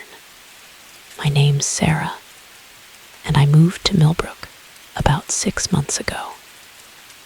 After years of hustling in the big city, I was ready for a change of pace. Millbrook seemed perfect, a quaint rural town where everyone knew their neighbors and life moved at a slower rhythm. I bought a charming little house on the outskirts of town, with a spacious yard that I dreamed of turning into a vegetable garden. The first few months were idyllic. I spent my days working remotely from my sunny home office, and my evenings tending to my budding garden or chatting with neighbors over the fence. One neighbor in particular, Tom, seemed especially friendly. He lived in the house next door, a middle-aged man with a perpetual 5 o'clock shadow and an easy smile. He was always offering to help with yard work or home repairs, which I appreciated as a single woman living alone. It was Tom who first pointed out the gnome. I was watering my tomato plants one evening when he called over the fence. "Hey Sarah, when did you get the new garden decoration?" I looked up, confused. "What decoration?" He pointed to my front porch. "The gnome. Cute little fella." I felt a chill run down my spine. I hadn't bought any gnome. Excusing myself, I walked around to the front of the house. There it was, a typical garden gnome, about a foot tall, with a red hat and a cheerful expression. But something about it felt off. I picked it up gingerly, looking for any clue as to where it came from. There was nothing. No tag, no marking, nothing. Just smooth, cold ceramic. Probably just a welcome gift from one of the neighbors. I muttered to myself, trying to shake off the uneasy feeling. I placed the gnome back on the porch and went inside, determined to forget about it. But I couldn't. That night, I kept waking up, sure I had heard something moving outside. Each time I looked out the window, the gnome was there, its fixed smile visible in the moonlight. The next morning, I woke up exhausted and on edge. As I stumbled to the kitchen to make coffee, I glanced out the front window and froze. The gnome had moved. It was now facing the house, as if looking directly at me. My heart raced. I told myself I must have bumped it last night and not noticed, but deep down, I knew I hadn't touched it. Over the next few days, a pattern emerged. Every morning, the gnome would be in a different position. Sometimes it would be facing a different direction. Sometimes it would be in a completely new spot in the yard. I started taking pictures, trying to convince myself I wasn't going crazy. I thought about talking to Tom about it, but something held me back. Maybe it was the way he had been watching me lately. His friendly smile not quite reaching his eyes. Or maybe it was the fact that I had seen him outside at odd hours, always seeming to be looking towards my house.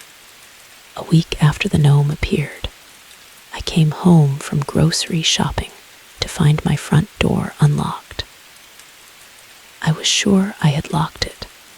I always did. Heart pounding, I entered the house, half expecting to find an intruder. Everything looked normal, but there was a faint smell I didn't recognize. A mix of cigarette smoke and something metallic. I called the police in, but they found no signs of forced entry. They suggested I might have forgotten to lock the door, or that perhaps a draft had blown it open. I nodded and thanked them, but I knew better. That night, I barely slept. Every creak of the house settling made me jump. I kept thinking I heard footsteps outside my bedroom door. When my alarm went off in the morning, I felt like I hadn't slept at all. Bleary-eyed, I went to make coffee and saw something that made my blood run cold. There, on my kitchen table, was the gnome. Its cheerful smile now seemed sinister, mocking. I backed away, my mind reeling. This wasn't possible. I never brought the gnome inside. Someone had been in my house, in my safe space. With shaking hands, I called my best friend Lisa. "I need you to come over," I said, trying to keep my voice steady. "Something's wrong." Lisa arrived within the hour, concern etched on her face. I told her everything. The appearing gnome, the strange movements, the unlocked door, and now this. To her credit, she didn't dismiss me or tell me I was imagining things. "Have you noticed anything else unusual?" she asked, her brow furrowed. I hesitated, then told her about Tom. His over-friendliness, the odd hours, the feeling of being watched. Lisa's eyes widened. "Sarah, this isn't just paranoia. Someone is definitely messing with you. We need to call the police again." This time, the police took my concerns more seriously. They dusted for fingerprints and found several that didn't match mine. They promised to increase patrols in the area and suggested I install security cameras. Lisa stayed with me that night, and we spent hours setting up cameras around the house and yard. We moved the gnome to the backyard, placing it where it would be clearly visible on the cameras. The next morning, We reviewed the footage. For hours, nothing happened. Then, at around 3 a.m., a figure appeared on the screen. My heart stopped as I recognized Tom's silhouette. We watched in horror as he crept around the yard, eventually picking up the gnome and moving it to the front porch. "Oh my God," Lisa whispered.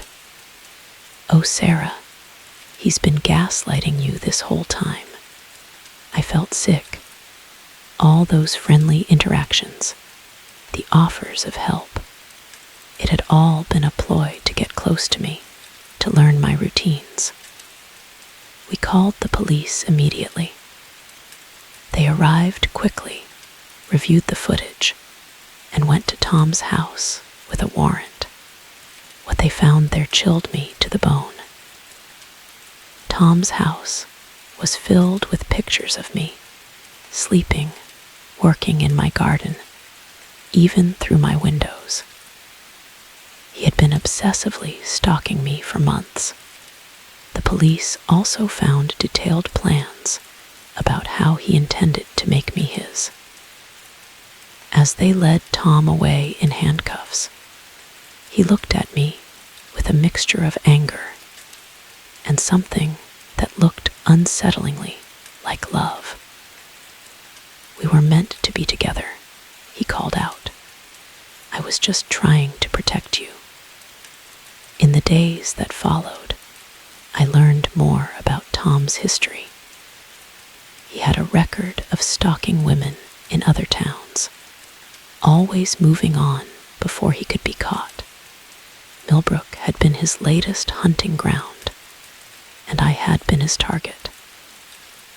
The gnome, it turned out, was his sick way of playing with me. He got a thrill out of making me question my sanity, of invading my space without me knowing. Each move of the gnome was a message. I can get to you anytime I want. It took a long time for me to feel safe in my home again. I installed better locks, got a security system, and even adopted a large dog. Lisa stayed with me for a few weeks, helping me process what had happened. Slowly, life in Millbrook returned to normal, or a new normal at least. My neighbors, horrified by what had happened, rallied around me. They checked in regularly, helped me reinforce my house, and made sure I was never alone if I didn't want to be. As for the gnome, I couldn't bring myself to keep it.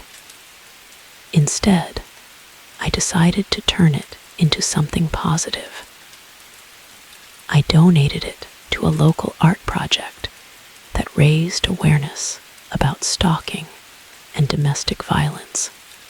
Seeing it transformed, broken apart, and reformed into a beautiful mosaic helped me start to heal. Today, a year after that terrifying ordeal, I'm still in Millbrook. I've reclaimed my home and my peace of mind. My garden is thriving, and I've made genuine friendships with my neighbors. But I'll never forget the lesson I learned. That sometimes the most dangerous predators are the ones hiding in plain sight, wearing a friendly smile and offering a helping hand, and that a seemingly innocuous object, like a garden gnome, can be a silent sentinel of terror. Every now and then, when the wind blows just right, I think I hear the faint sound of ceramic scraping against wood. In those moments, I take a deep breath, remind myself that I'm safe, and that the nightmare is over. But I always check my locks, just in case. The moment I heard the first gunshot echo through the forest, I knew our camping trip had just become a fight for survival. What started as a peaceful getaway with friends had suddenly turned into a nightmare, and the woods that once seemed welcoming now felt like a deadly maze. It was supposed to be a perfect weekend.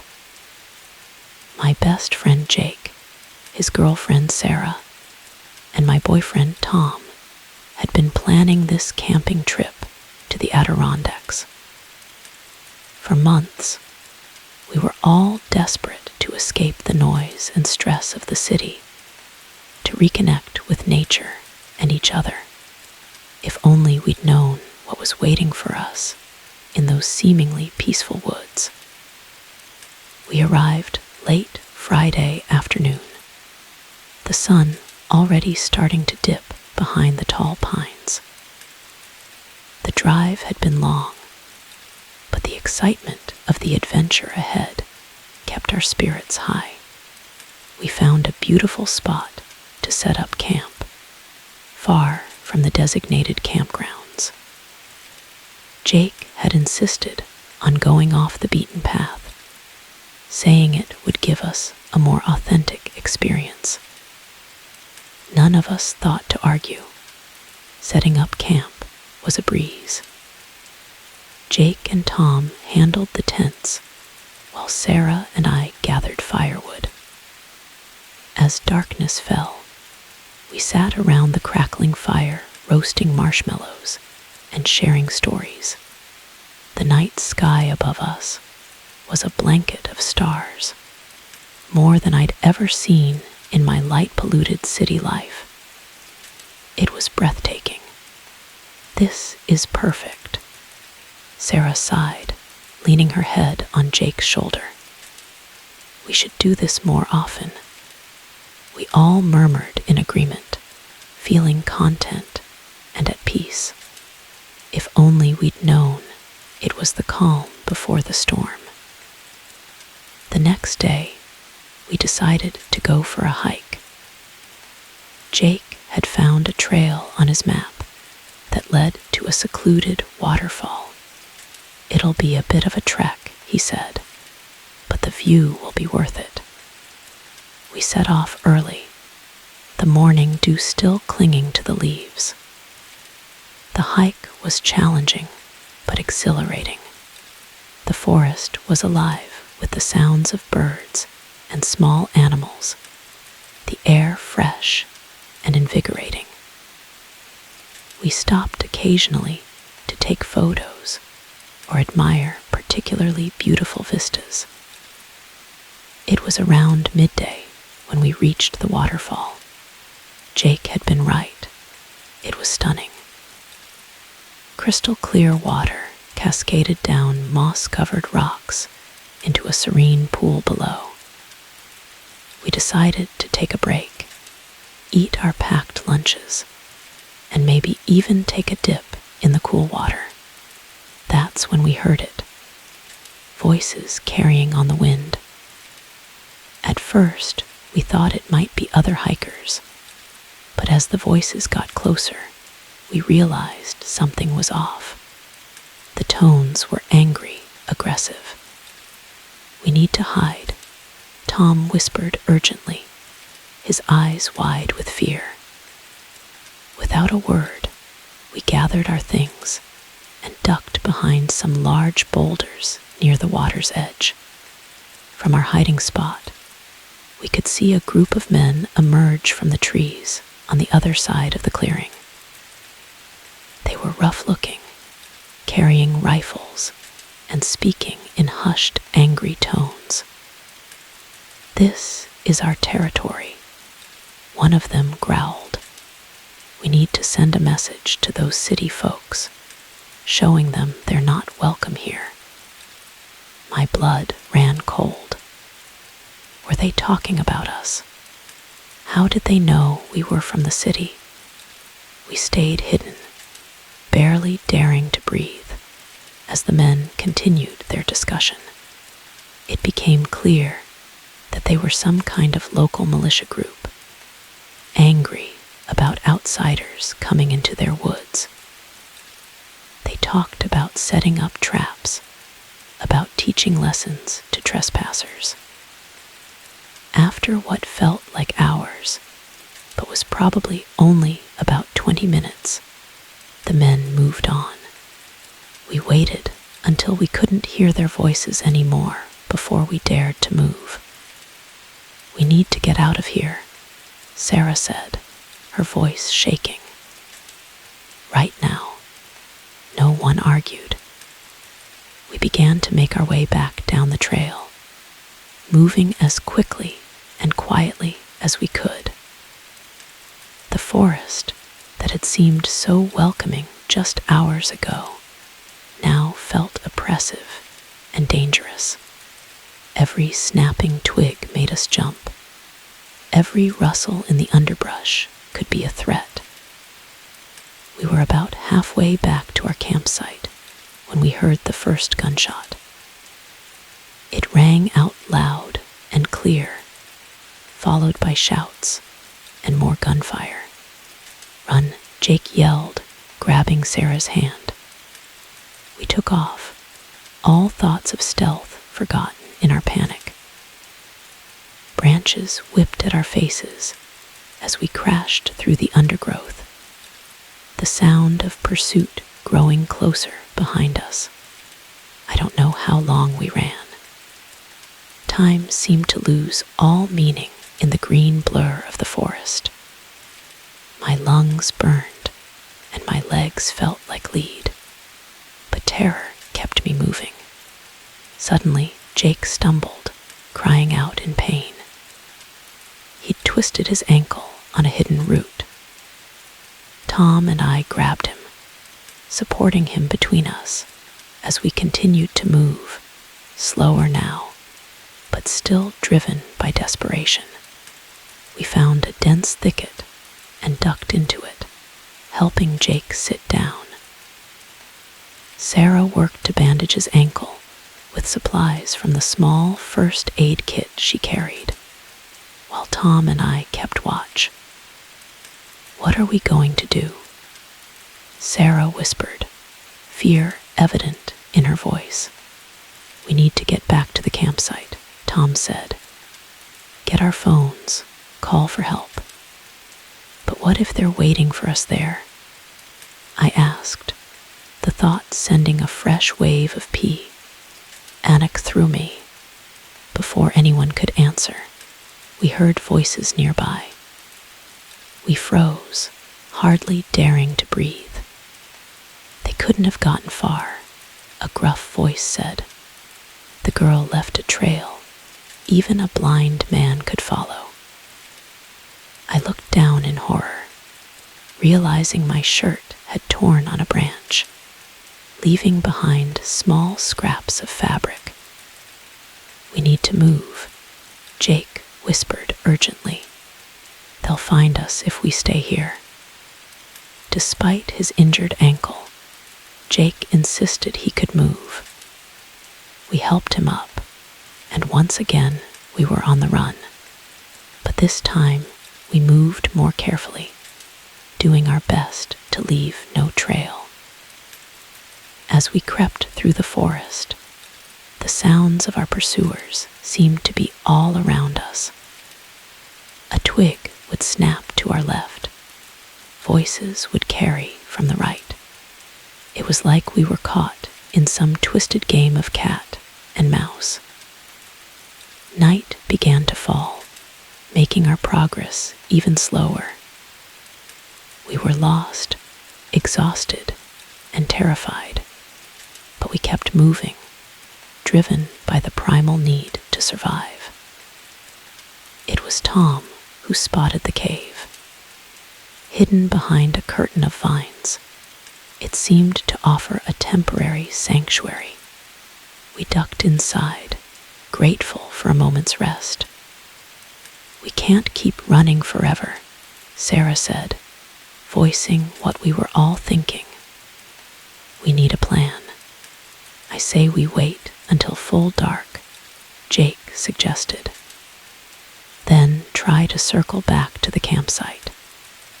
If we can get to our phones, we can call for help."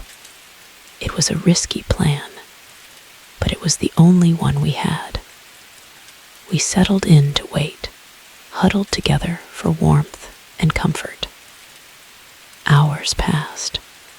The forest outside grew quiet, save for the occasional hoot of an owl or rustle of a small animal.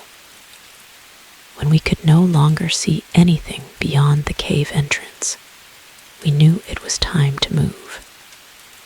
Our progress was painfully slow. Jake's ankle had swollen, making each step agony for him. We had to stop frequently to listen for any signs of pursuit. But somehow, miraculously, we made it back to our campsite. The sight that greeted us made my heart sink. Our tents had been slashed, our supplies scattered. It was clear the men had been here. "Quick," Tom whispered. "Grab anything useful and let's go." We worked fast, gathering what we could. I found my phone buried under some torn sleeping bags. The battery was low, but it was still working.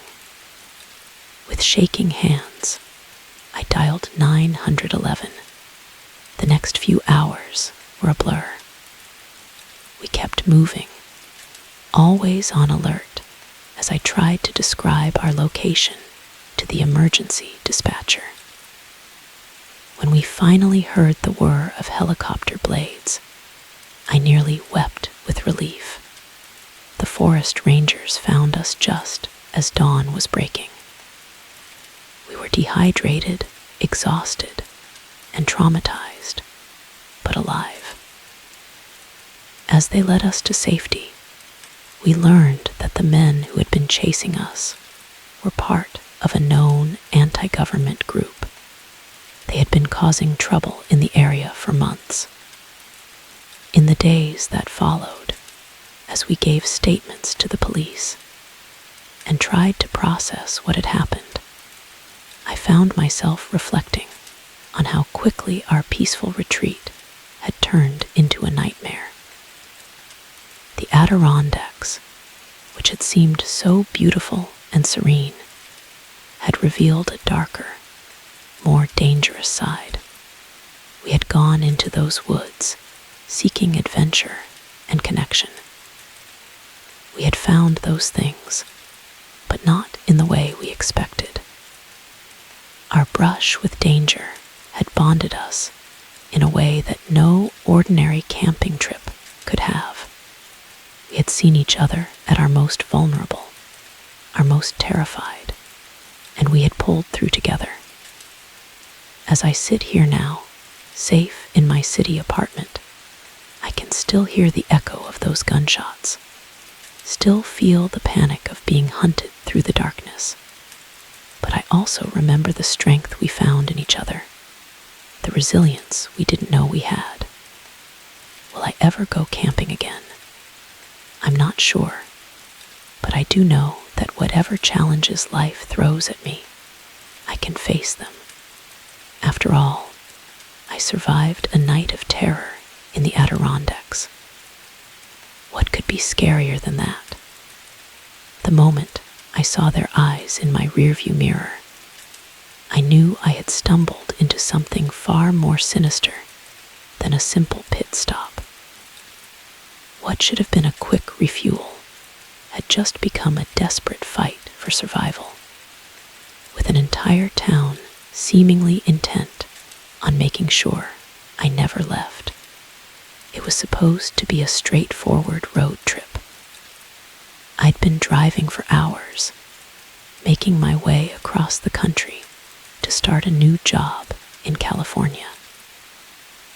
The monotony of the highway had lulled me into a sense of security, the miles rolling by as I sang along to the radio and daydreamed about my fresh start.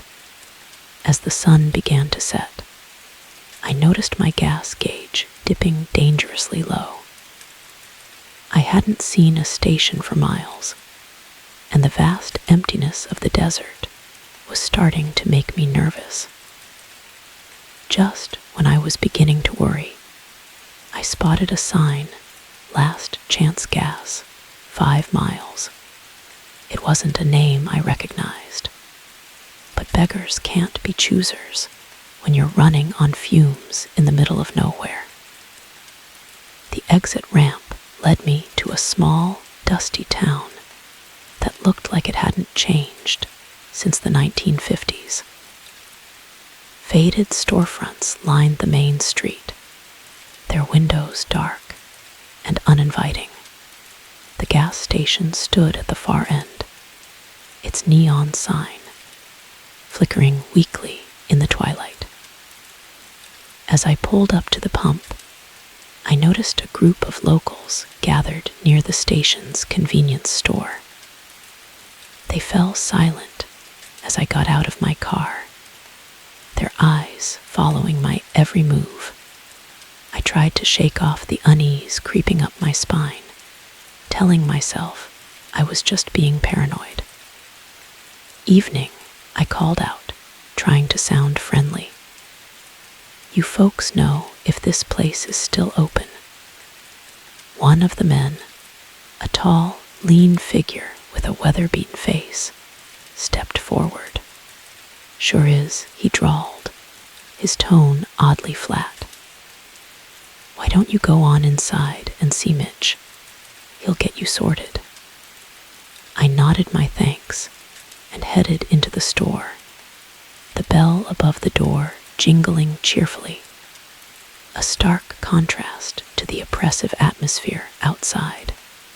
The interior was dimly lit and cluttered, shelves stocked with dusty cans and faded packages. Behind the counter stood a man I assumed was Mitch, his roomy eyes regarding me with an unsettling intensity. "Just passing through?" he asked as I approached, his voice gravelly from years of cigarettes. "Yeah, on my way to California," I replied, fishing out my wallet.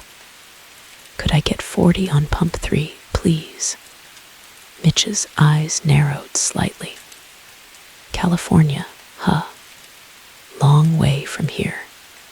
You sure you want to keep going tonight? We got a motel just down the road. Might be safer to rest up before hitting the road again."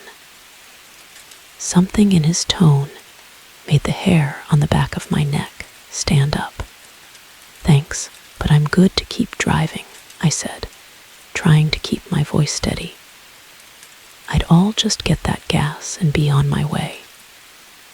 Mitch shrugged, but I could see a hardness in his eyes that wasn't there before. He rang up the purchase silently, and I couldn't help but notice how his gaze kept flicking to something behind me. I turned, half expecting to see someone there, but there was only the empty store. As I walked back to my car, I could feel the weight of dozens of eyes on me. The group by the store had grown larger, and they made no effort to hide their stares. I kept my head down, focusing on the task of filling up my tank, willing the numbers to tick by faster. Just as I was finishing up, I heard the crunch of gravel behind me. I turned to see the tall man from earlier, flanked by 2 others. Their expressions were grim, almost predatory. "You know," the tall man said, his voice low and menacing, "we don't get many outsiders round here. Folks tend to get lost, if you catch my meaning." My heart began to race. I fumbled with the gas cap, trying to appear calm. "Well, I appreciate your concern, but I really should be going." I made to get into my car, but one of the other men stepped forward, blocking my path. "Now hold on there," he said, his meaty hand coming to rest on my car door. "We can't, in good conscience, let you drive off into the night. Why don't you come with us? We'll make sure you're taken care of." In that moment, I knew with absolute certainty that if I went with these men, I would never be seen again. With a surge of adrenaline, I shoved past them and dove into my car, slamming the lock down just as hands grabbed for the door handle. I gunned the engine, tires squealing as I peeled out of the gas station. In my rearview mirror, I could see the men running to their trucks. The whole town seemed to come alive, lights flicking on in houses, and more vehicles pulling onto the road behind me. My hands were shaking on the steering wheel as I accelerated, pushing my car to its limits. The desert night flew by in a blur, punctuated by the glare of headlights in my mirrors. I could hear engines roaring behind me, growing closer with each passing second.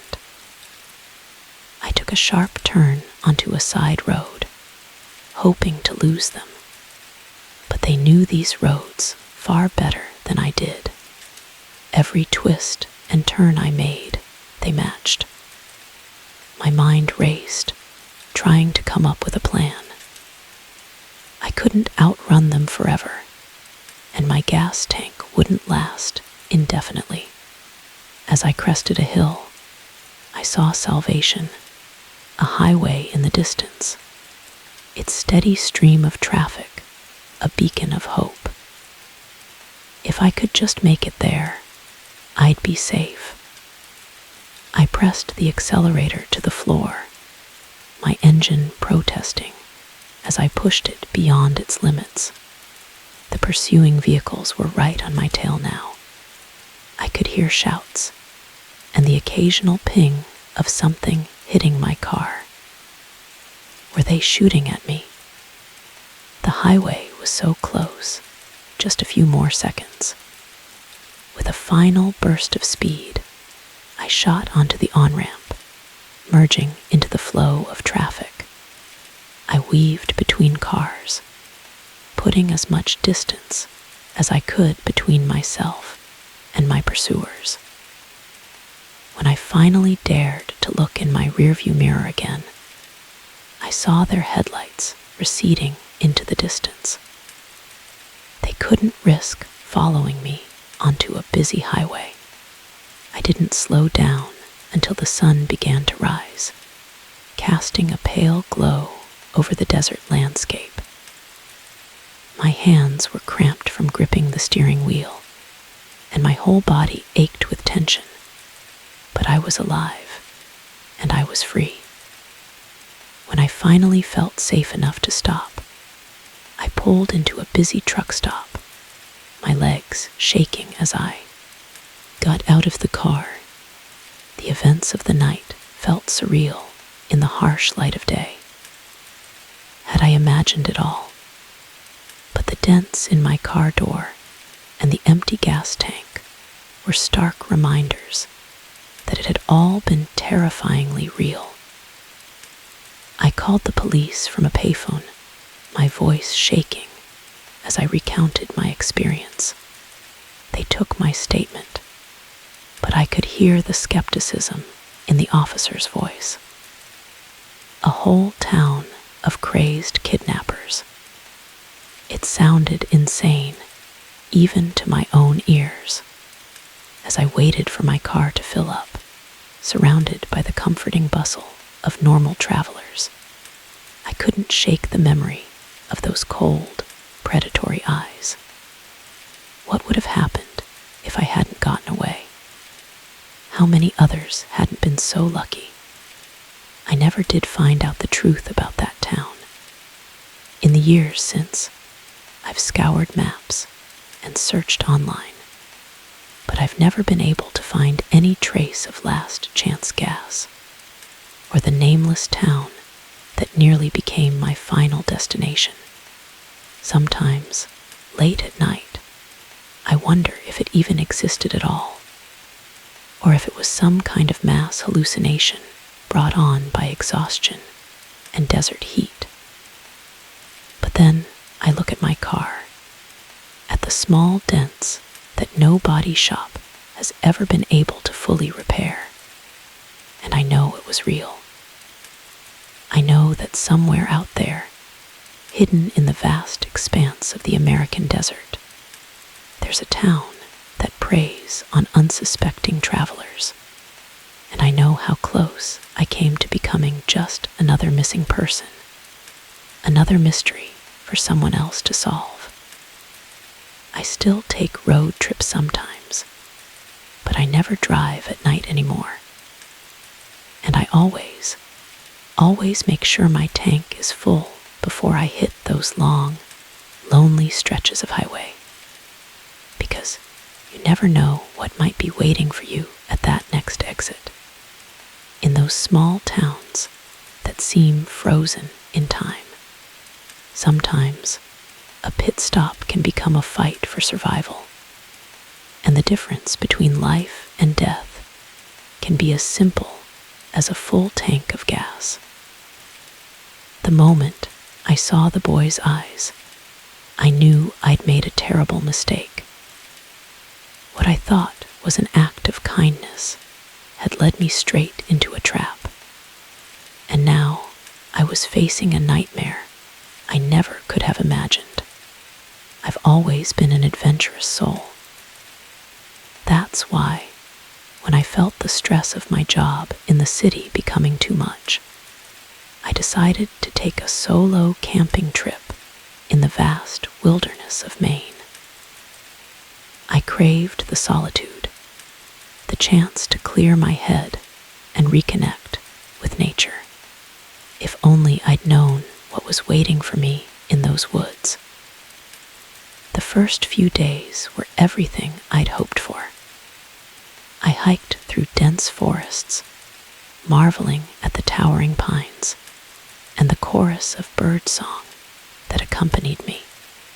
I set up camp near crystal clear streams, falling asleep to the gentle babble of water over rocks.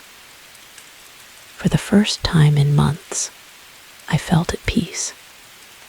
It was on the fourth day that everything changed. I had ventured further into the wilderness than I'd planned, drawn by the promise of a beautiful valley I'd spotted on my map. The hike was challenging, but the views were worth it. As the sun began to set, painting the sky in brilliant oranges and pinks, I started to make my way back to my campsite. That's when I heard it, a faint cry, almost lost in the rustle of leaves and the evening calls of birds. I paused, straining my ears. There it was again, definitely human and definitely in distress. Without hesitation, I veered off the trail, following the sound. As I pushed through the undergrowth, the cries grew louder. Finally, I broke into a small clearing and saw him, a young boy, maybe 8 or 9 years old, lying on the ground and clutching his leg. "Hey there," I called out softly, not wanting to startle him. "Are you okay?" The boy looked up, his face streaked with tears and dirt. I fell," he whimpered. "My leg hurts. I can't move it." I approached slowly, my heart aching for this lost child. "It's all right," I soothed. "I'm here to help. Can you tell me your name?" "Tommy," he sniffled. "Okay, Tommy, I'm Sarah. Let's take a look at that leg, shall we?" As I knelt beside him, I noticed his clothes were torn and dirty, as if he'd been out here for a while. How long had this poor kid been lost in the woods? I gently examined his leg, relieved to find no obvious breaks. It seemed to be just a bad sprain. Good news, Tommy. I don't think it's broken. But we should get you back to your family. Are they camping nearby? Tommy nodded, wiping his nose with the back of his hand. Yeah, not too far, but I don't know how to get back. I smiled reassuringly. Don't worry, we'll find them together. Can you walk if I help you? He shook his head, his lower lip trembling. It hurts too much. All right then, I said, making a quick decision. I'll carry you. Just point me in the right direction, okay? Tommy nodded, and I carefully lifted him onto my back. He was lighter than I expected, and I could feel his small arms wrapped tightly around my neck. We set off, Tommy giving me vague directions. The sun had fully set now, and the forest was growing dark. I flicked on my headlamp, the narrow beam of light creating eerie shadows among the trees. As we walked, something began to nag at the back of my mind. Tommy's directions seemed to be leading us deeper into the woods, away from any areas where I'd expect to find campsites. But I pushed the thought aside. Kids often got confused in the woods, I told myself. We'd find his family soon enough. After what felt like hours of walking, I saw a faint light through the trees. Look, Tommy, I said, relief flooding through me. I think we found them. But as we got closer, my relief turned to unease. It wasn't a campsite I was seeing, but a ramshackle cabin, barely visible in the gloom. The light was coming from a single, grimy window. Is this where your family is staying? I asked, a note of skepticism creeping into my voice. Yep, Tommy chirped, suddenly sounding much more cheerful. You can put me down now. I can walk the rest of the way. Alarm bells were ringing in my head, but before I could react, the cabin door burst open.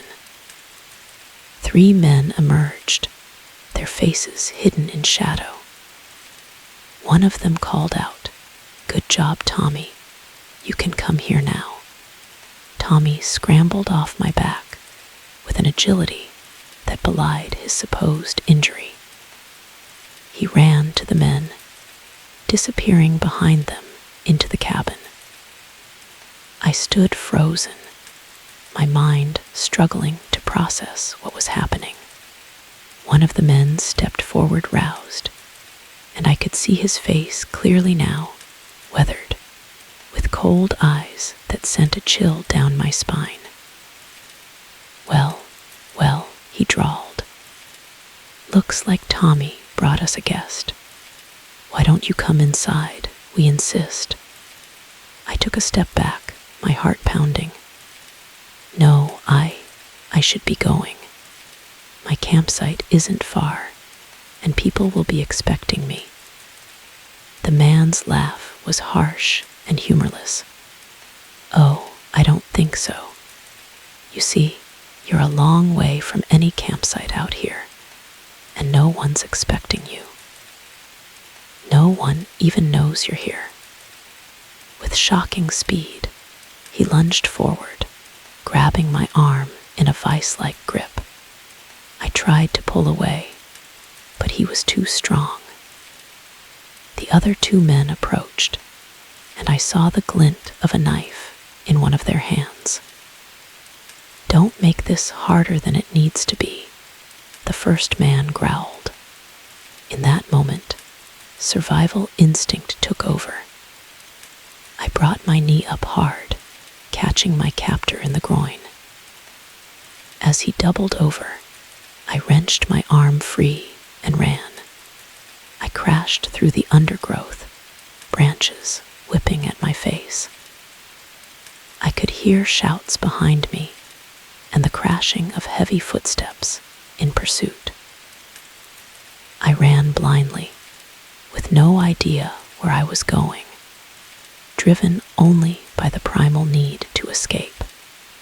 My lungs burned, and my legs felt like lead, but I didn't dare slow down. I could hear them getting closer, their angry shouts echoing through the trees. Suddenly, the ground disappeared from under me. I tumbled down a steep embankment, rocks and branches tearing at my clothes and skin. I came to a stop at the bottom, dazed and in pain. As I struggled to my feet, I realized I'd fallen into a shallow ravine. The sound of rushing water reached my ears, a river hidden in the darkness. Without thinking, I plunged in, letting the current carry me downstream and away from my pursuers. The water was icy cold, shocking the breath from my lungs. I fought to keep my head above water as the river swept me along.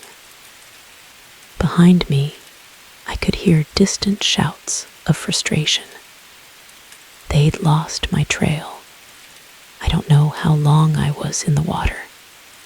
It could have been minutes or hours. Finally, exhausted and half frozen, I managed to drag myself onto the riverbank. I lay there for a long time, shivering and gasping for breath.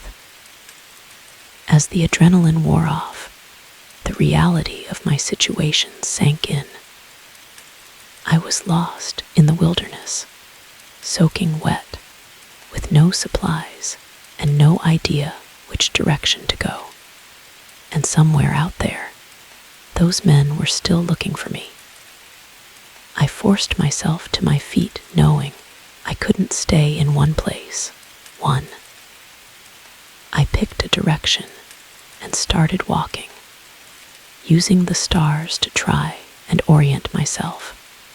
Every snapping twig made me jump.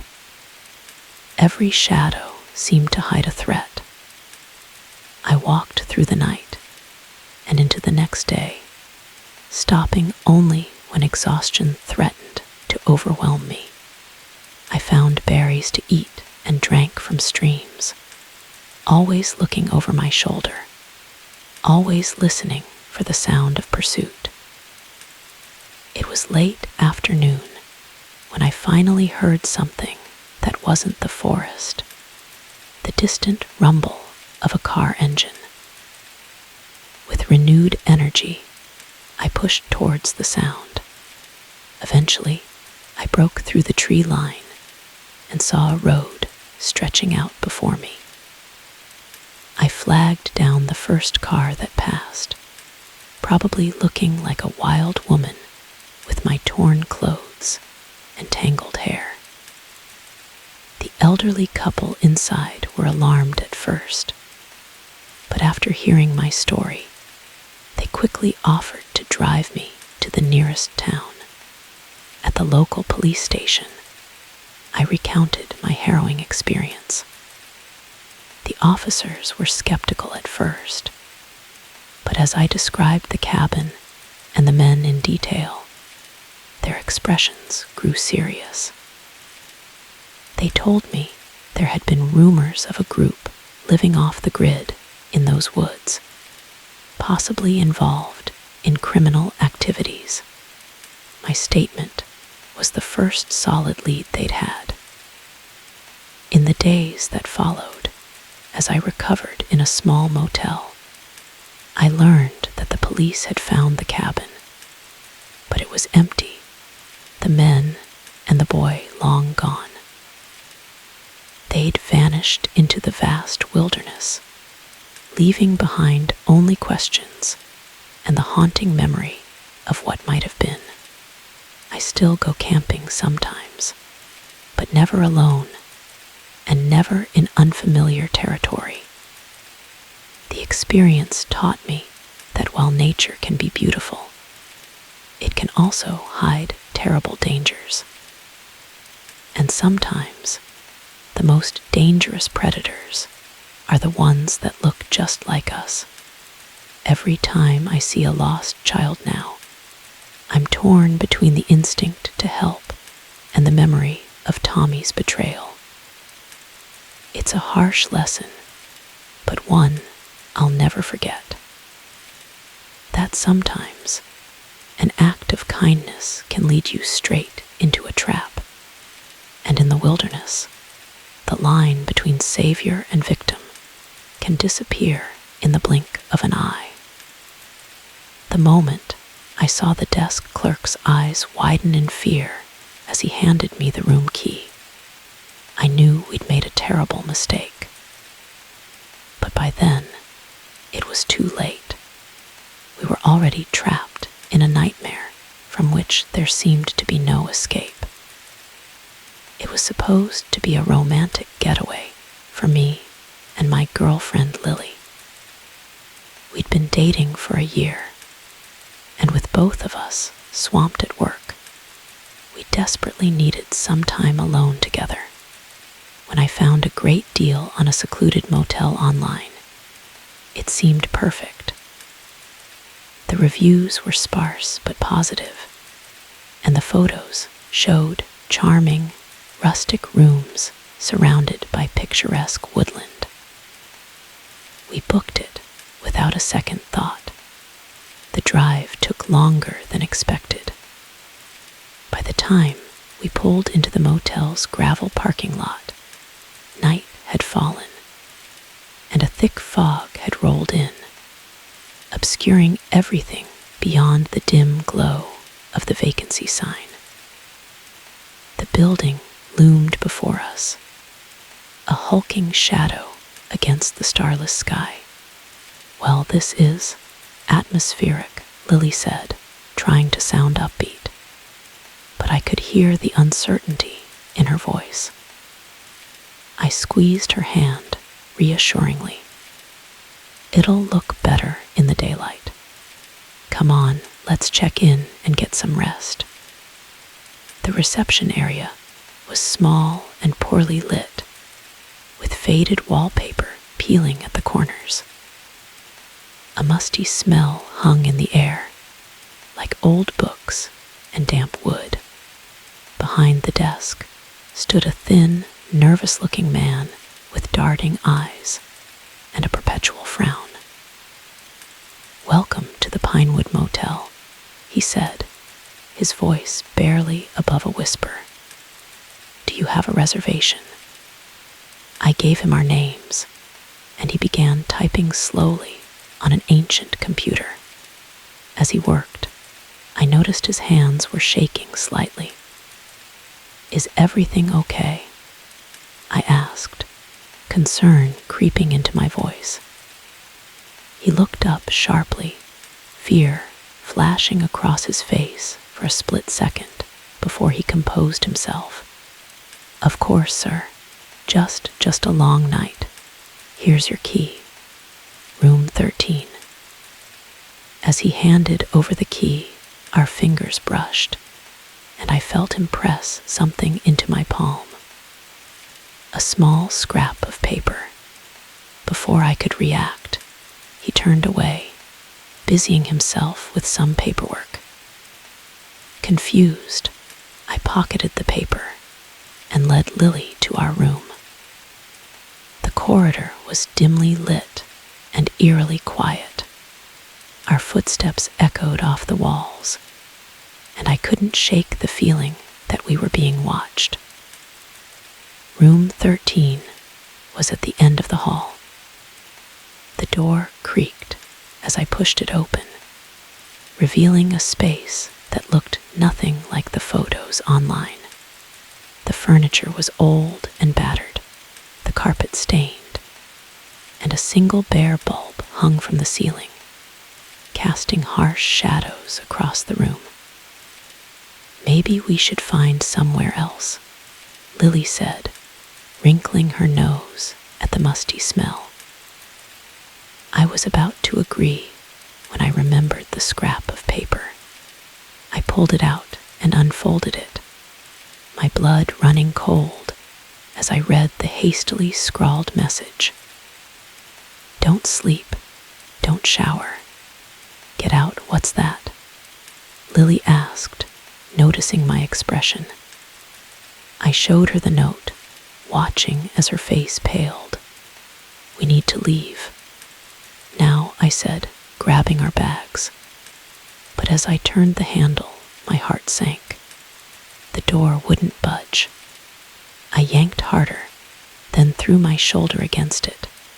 But it was like trying to move a brick wall. What's going on? Lily's voice was tight with fear.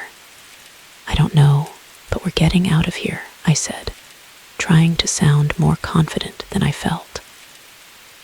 I moved to the window, but it was sealed shut, the glass too thick to break easily. That's when we heard it, footsteps in the hallway, slow and deliberate, coming closer. Lily and I froze, staring at each other in horror as the footsteps stopped right outside our door. For a long moment, there was silence. Then, a key turned in the lock. My mind raced, searching for a way out, a weapon, anything. But there was nowhere to go, nothing to use. We were trapped. The door swung open, revealing a tall, broad-shouldered man with a face like chiseled stone. Behind him stood two others, equally imposing.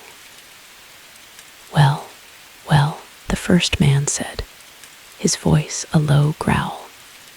Looks like we've got some new guests. I stepped in front of Lily, my heart pounding. What do you want from us? The man's lips curled into a cruel smile. Want? Oh, we don't want anything. You're the ones who came to us, remember? Checked in of your own free will. A chill ran down my spine as the implications of his words sank in. This wasn't a random attack. This was planned. We'd walked right into their trap. Please, Lily said, her voice shaking. Just let us go. We won't tell anyone, I swear.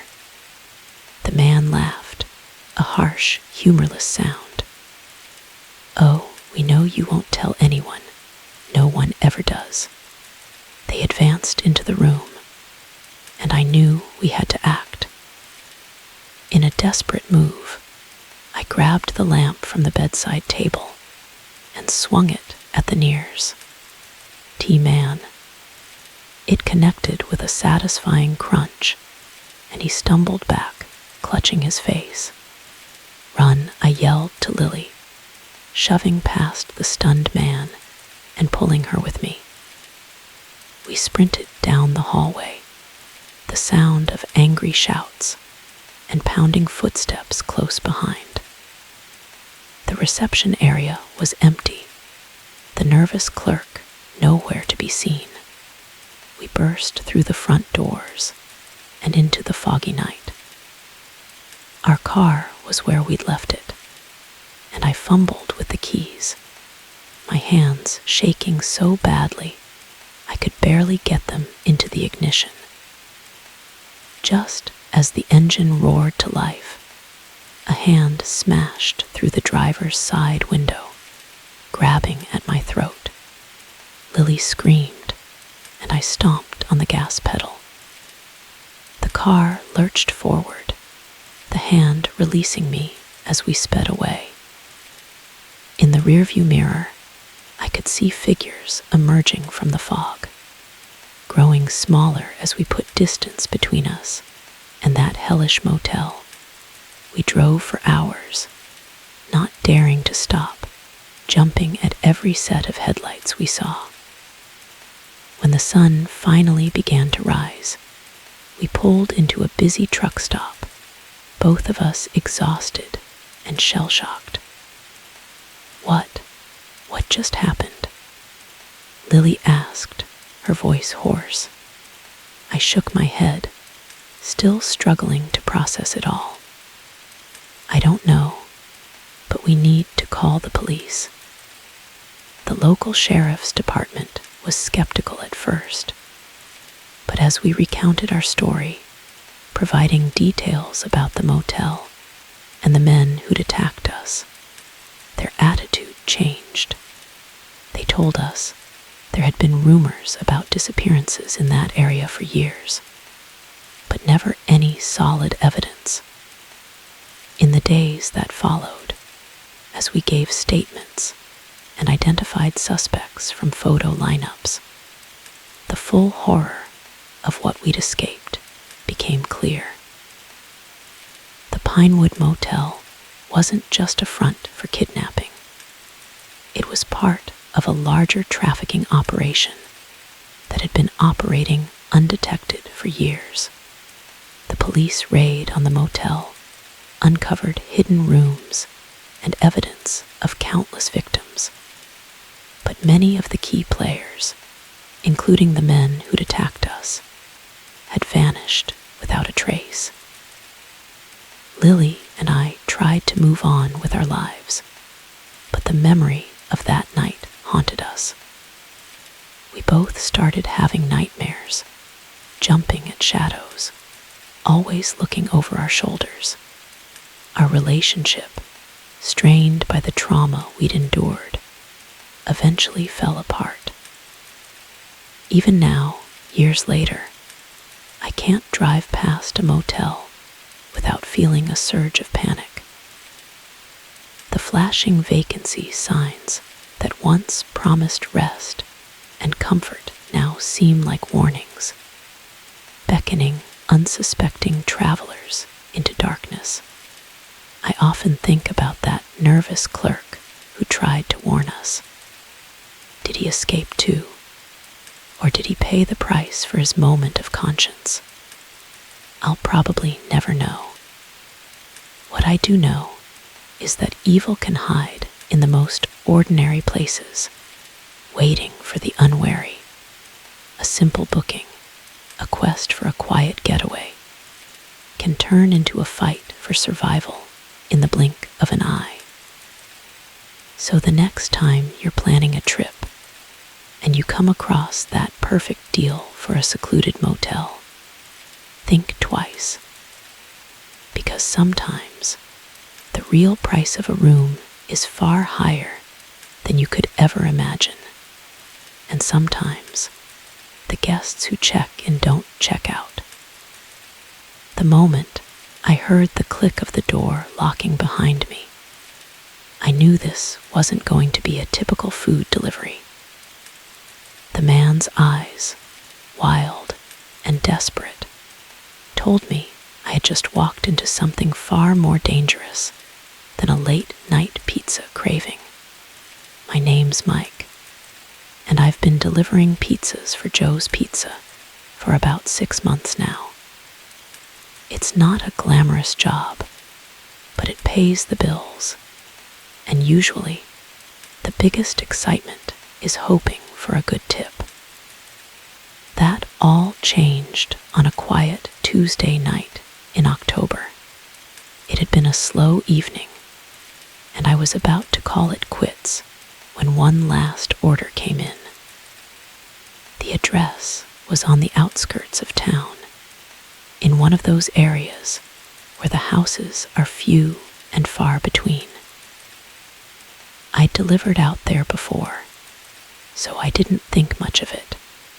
As I drove, the houses became more sparse, the streetlights fewer and farther between. The darkness seemed to press in on all sides, broken only by my headlights. I finally pulled up to the house, a large, somewhat run-down 2-story that looked like it had seen better days. I grabbed the pizza and made my way to the front door. porch light flickered ominously, casting strange shadows across the overgrown yard. I rang the doorbell, hearing it echo inside the house. After a moment, the door creaked open. A man stood there, middle-aged, with disheveled hair and a 5 o'clock shadow. His eyes darted nervously behind me before settling on my face. "Joe's Pizza," I said, forcing a smile. "That'll be $15.50. The man nodded, his movements jerky. Come in. I've got the money inside." Warning bells went off in my head. We're not supposed to enter customers' homes, but before I could protest, he had grabbed my arm and pulled me inside. The door slammed shut behind me, and I heard the distinct sound of a lock clicking into place. The interior of the house was dimly lit and cluttered. The air was thick with the smell of stale cigarettes and something else I couldn't quite place. My heart was pounding so hard I was sure the man could hear it. "Look," I said, trying to keep my voice steady. "I really should just wait out, shut up." The man hissed, his eyes wild. "They'll hear you. Who'll hear me?" I asked, confusion mixing with my growing fear. The man didn't answer. Instead, he moved to the window, peering out through a gap in the curtains. "They're out there," he muttered. "Watching. Always watching." I was starting to think I'd walked in on some paranoid delusion when I heard it. A muffled cry coming from upstairs. The man's head snapped towards the sound, panic flashing across his face. "What was that?" I demanded, my fear giving way to a surge of adrenaline. "Nothing," he said quickly. "Just the TV. Now, about that pizza." But I wasn't listening anymore. The cry came again, louder this time.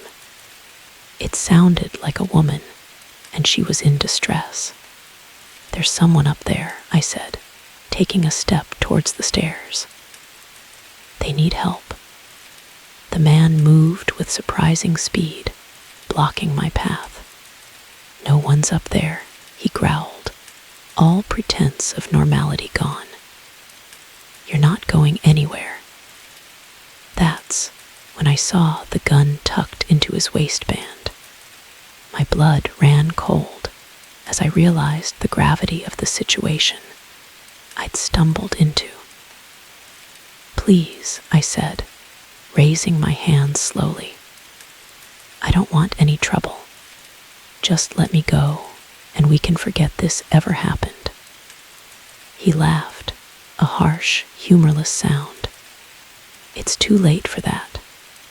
You're part of this now." Another cry from upstairs, followed by the sound of something heavy falling. The man's eyes widened in panic. No, he muttered, turning towards the stairs. In that moment of distraction, I acted on instinct. I threw the pizza box at his face, the hot cheese and sauce momentarily blinding him.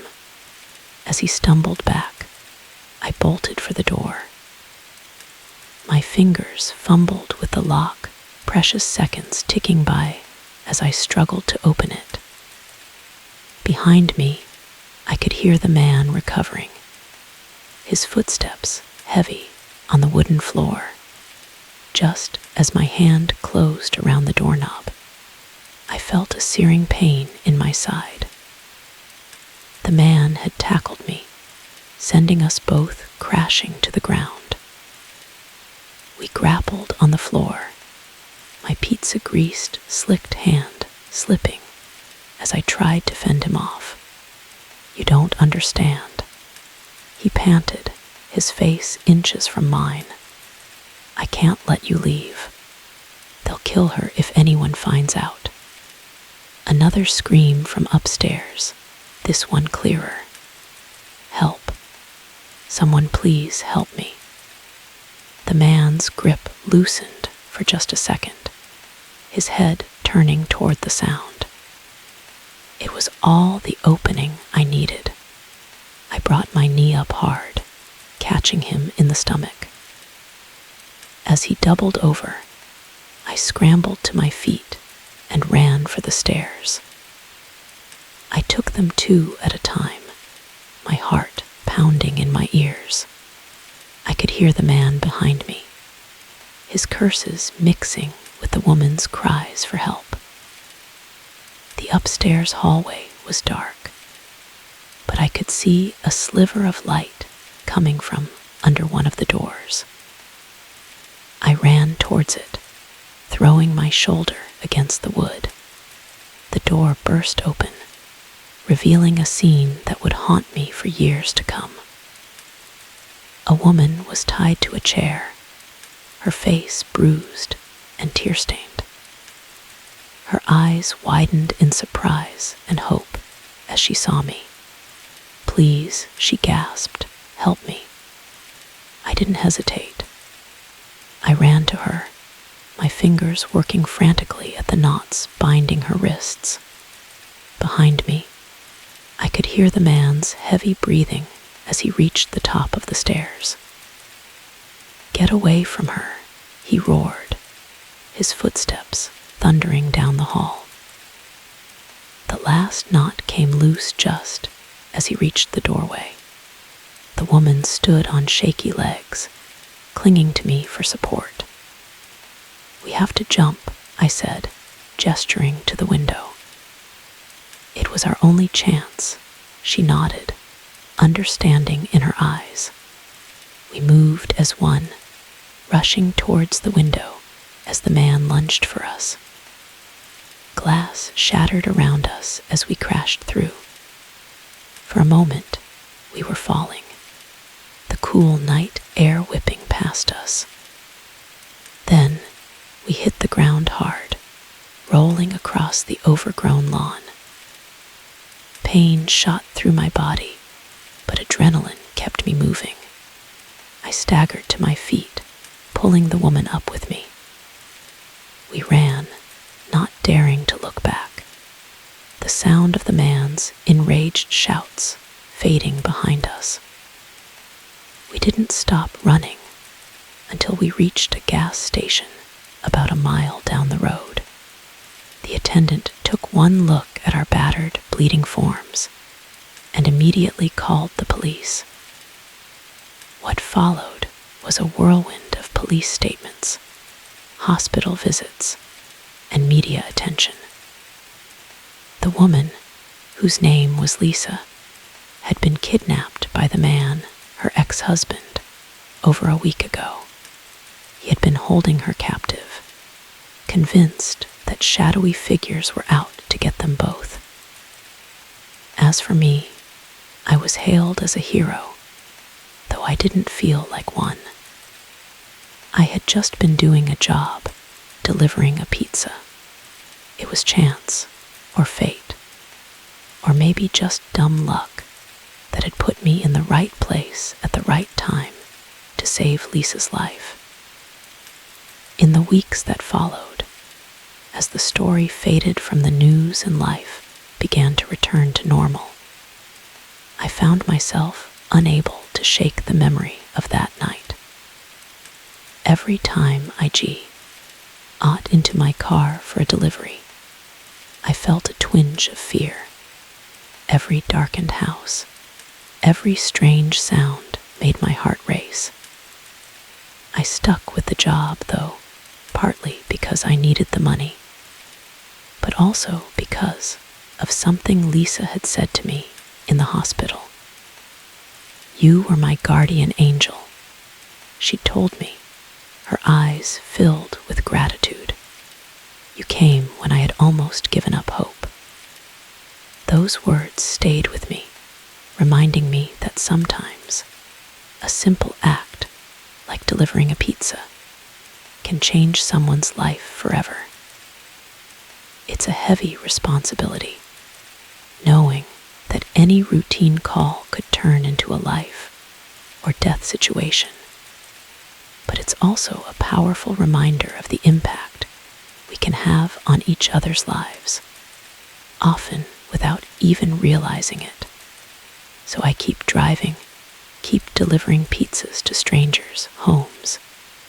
And if sometimes I'm a little more cautious, a little more observant of my surroundings, well, can you blame me?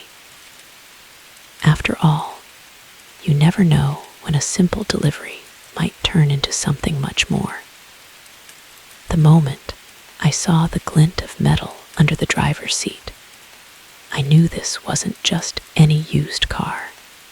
What I thought was a great deal had just become a death sentence. And I was now in the crosshairs of people who wouldn't hesitate to kill for what was hidden in this vehicle. It all started innocently enough. I'd been saving up for months to buy my first car, scouring online listings and local dealerships for something reliable but affordable. When I came across the ad for a classic '67 Mustang at a price that seemed too good to be true, I should have known better. But the photos looked great, and the seller, a guy named Mike, seemed friendly enough over the phone. We agreed to meet at a garage on the outskirts of town. It was a bit out of the way, but Mike assured me it was where he kept the car stored. As I pulled up, I couldn't help but feel a twinge of excitement. The Mustang sat gleaming in the sunlight, its cherry red paint job looking far better than I'd expected for the price. Mike was there waiting, a tall guy with an easy smile and a firm handshake. "She's a beauty, isn't she?" he said, patting the car's hood affectionately. I circled the vehicle, trying to appear knowledgeable even though I knew next to nothing about cars. "Looks great," I said, peering at the engine. "Why are you selling it so cheap?" Mike's smile faltered for just a second. "Ah, you know how it is. Times are tough, need the cash quick. Plus it's just been sitting here gathering dust. Rather see her go to someone who'll appreciate her." It all sounded reasonable enough, and after a short test drive where the car performed beautifully, I was sold. We did the paperwork right there, cash exchanged hands, and suddenly I was the proud owner of a classic Mustang. As I drove home, I couldn't stop grinning. The purr of the engine, the admiring looks from other drivers. I felt on top of the world. It wasn't until I got home and started really exploring the car that things took a turn. I was adjusting the driver's seat when I noticed something odd. There was a small tear in the upholstery, and something was glinting inside. Curious, I reached in and felt around.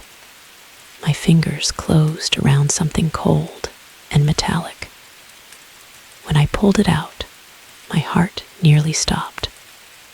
It was a gun, a sleek, deadly-looking pistol that had been carefully hidden in the seat cushion.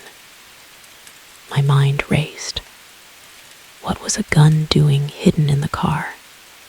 Had Mike forgotten about it? Or was there something more sinister going on?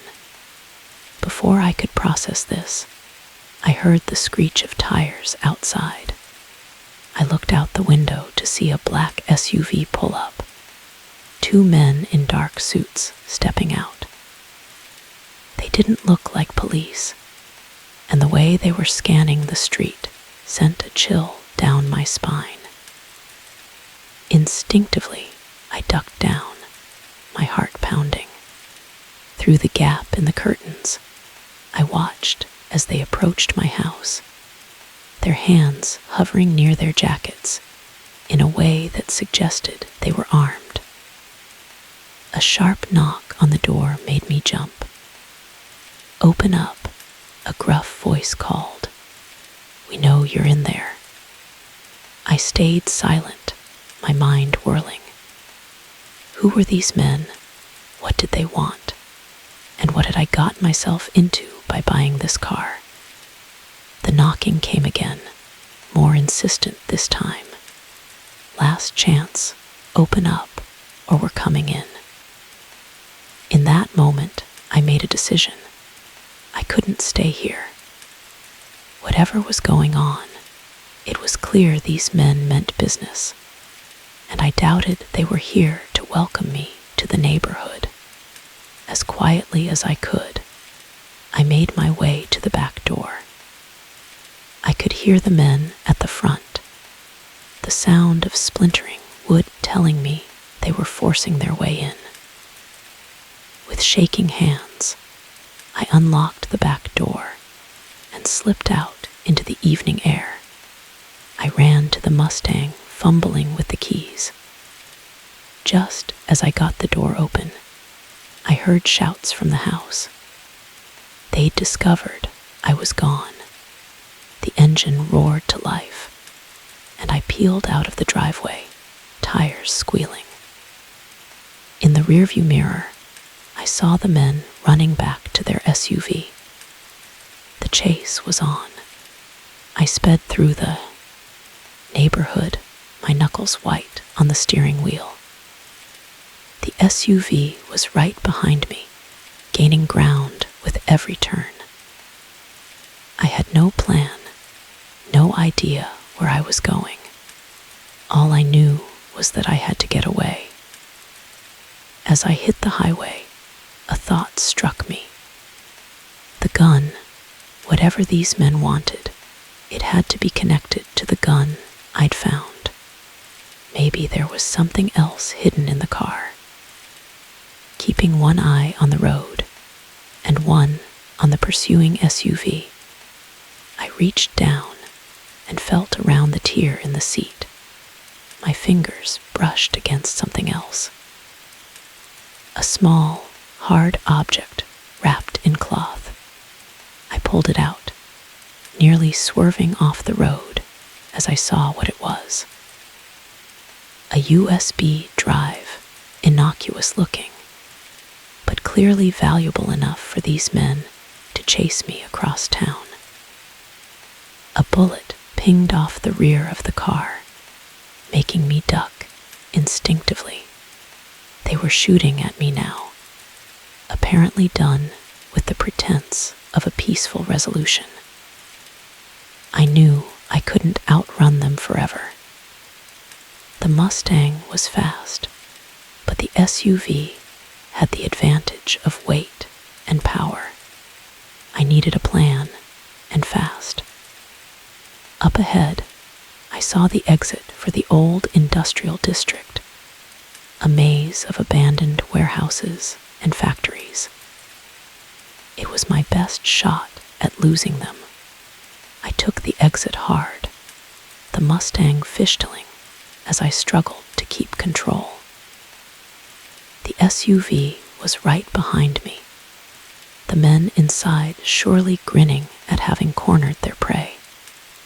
But I had one advantage they didn't: desperation. I weaved through the narrow streets, taking turns at random, praying I wouldn't hit a dead end. The sounds of pursuit grew fainter, and for a moment, I dared to hope I'd lost them. Then, as I rounded a corner, my heart sank. A chain-link fence blocked the road, too high to drive through. I was trapped. The SUV appeared behind me, cutting off any chance of retreat. The men got out, guns drawn, triumphant looks on their faces. "End of the line, kid," one of them called out. "Hand over the drive, and we'll make this quick." I looked at the USB in my hand, then at the guns pointed at me. In that moment, I made a choice. I revved the engine, the Mustang's powerful motor drowning out the men's shouts. With a silent prayer, I floored it. The car shot forward, straight at the fence. The men fired, bullets pinging off the metal around me. But I didn't slow down. The Mustang hit the fence at full speed. There was a moment of resistance, then the satisfying sound of metal giving way. I burst through onto an empty lot beyond, leaving the stunned men behind. I didn't stop driving until I was miles away, my hands shaking as the adrenaline wore off. I found a 24-hour diner and collapsed into a booth, ordering a coffee I knew I wouldn't drink. As I sat there, the USB drive heavy in my pocket, I tried to make sense of what had happened. Clearly, I'd stumbled into something big, something dangerous. The car, the gun, the drive, it was all connected, and people were willing to kill to get their hands on it. I knew I should go to the police, but would they believe me? And what if these men had connections in law enforcement? No, I realized with a sinking feeling, I was on my own. Whatever was on this drive, whatever I'd gotten myself mixed up in, I had to see it through. As dawn broke, I made my decision. I couldn't go home. It wasn't safe. I couldn't trust anyone. But I had to know what was on the drive, what was worth all this trouble. I paid for my untouched coffee and walked out to the Mustang.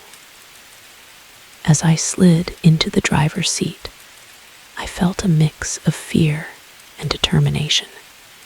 I didn't know where this road would lead, but I knew one thing for certain: my life would never be the same.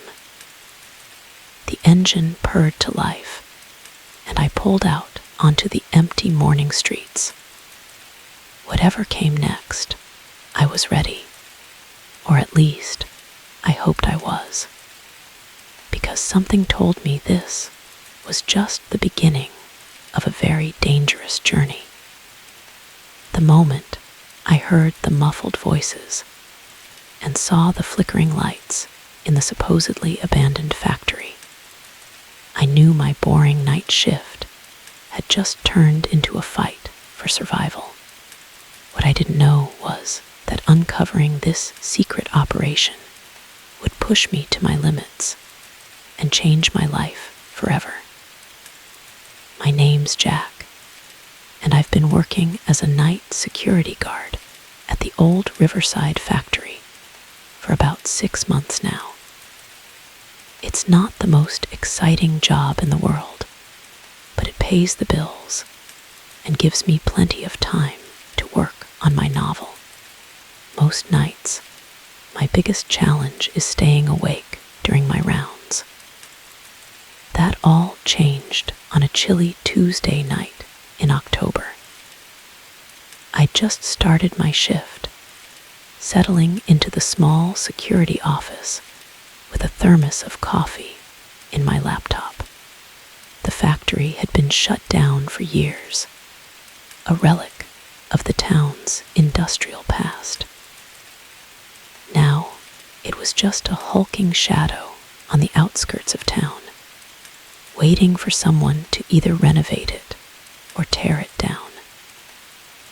Around 2 a.m., I started my first round. The factory was huge, a maze of old machinery and empty storage rooms. My footsteps echoed in the cavernous space as I made my way through the building, flashlight in hand. I was out halfway through my round when I heard it. A faint sound, like voices coming from the far end of the factory. At first, I thought I was imagining things.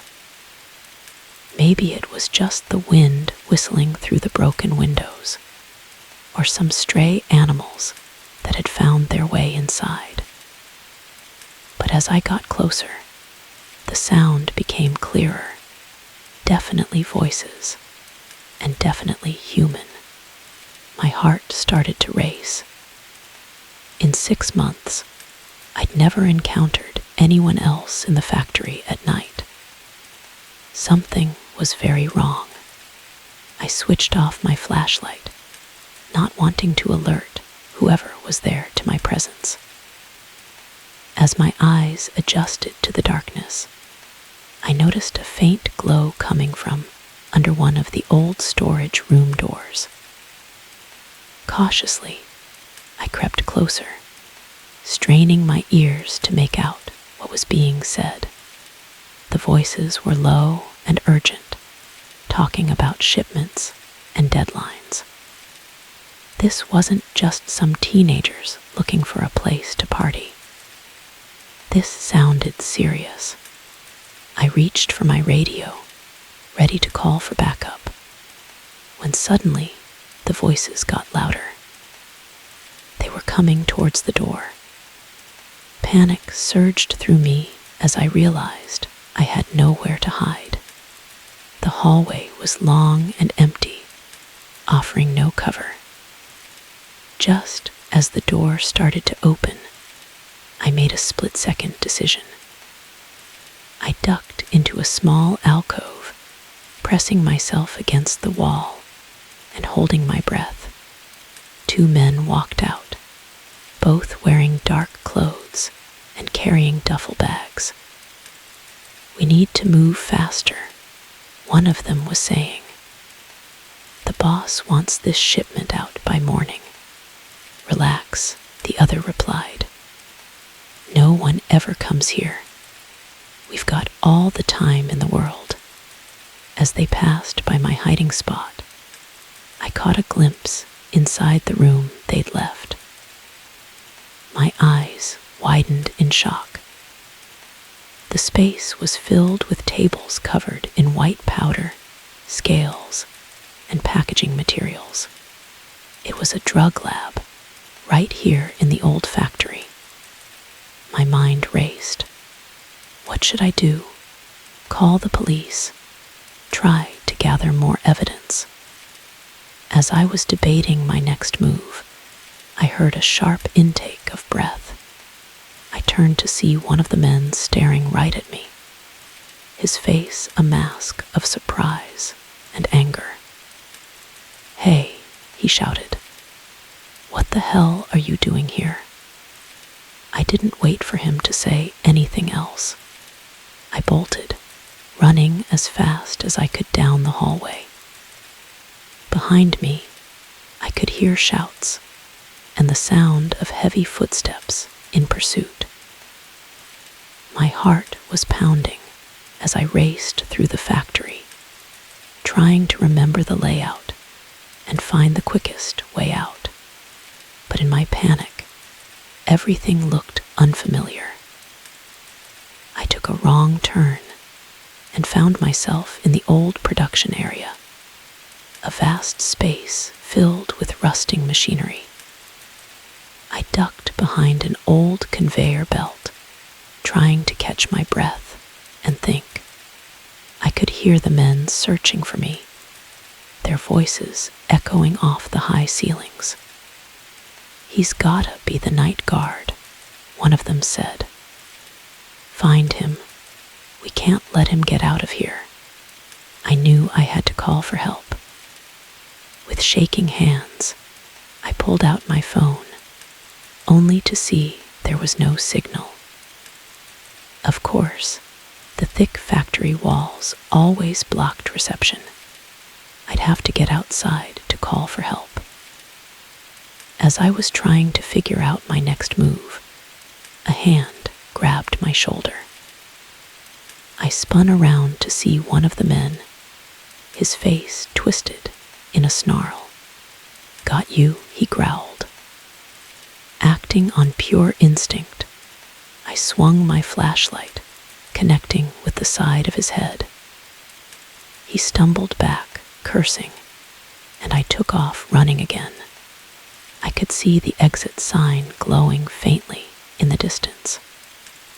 Freedom was so close, but as I ran towards it, more figures emerged from the shadows. I was surrounded.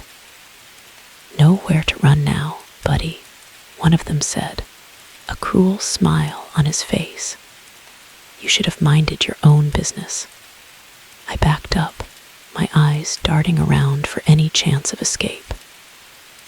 That's when I saw it, the old freight elevator. Without thinking, I lunged for it, slamming the button and praying it still worked. To my amazement, the doors creaked open. I dove inside just as the men reached me, the doors closing on their angry shouts. The elevator groaned and began to move, taking me up towards the roof. As I caught my breath, I realized I'd only bought myself a little time.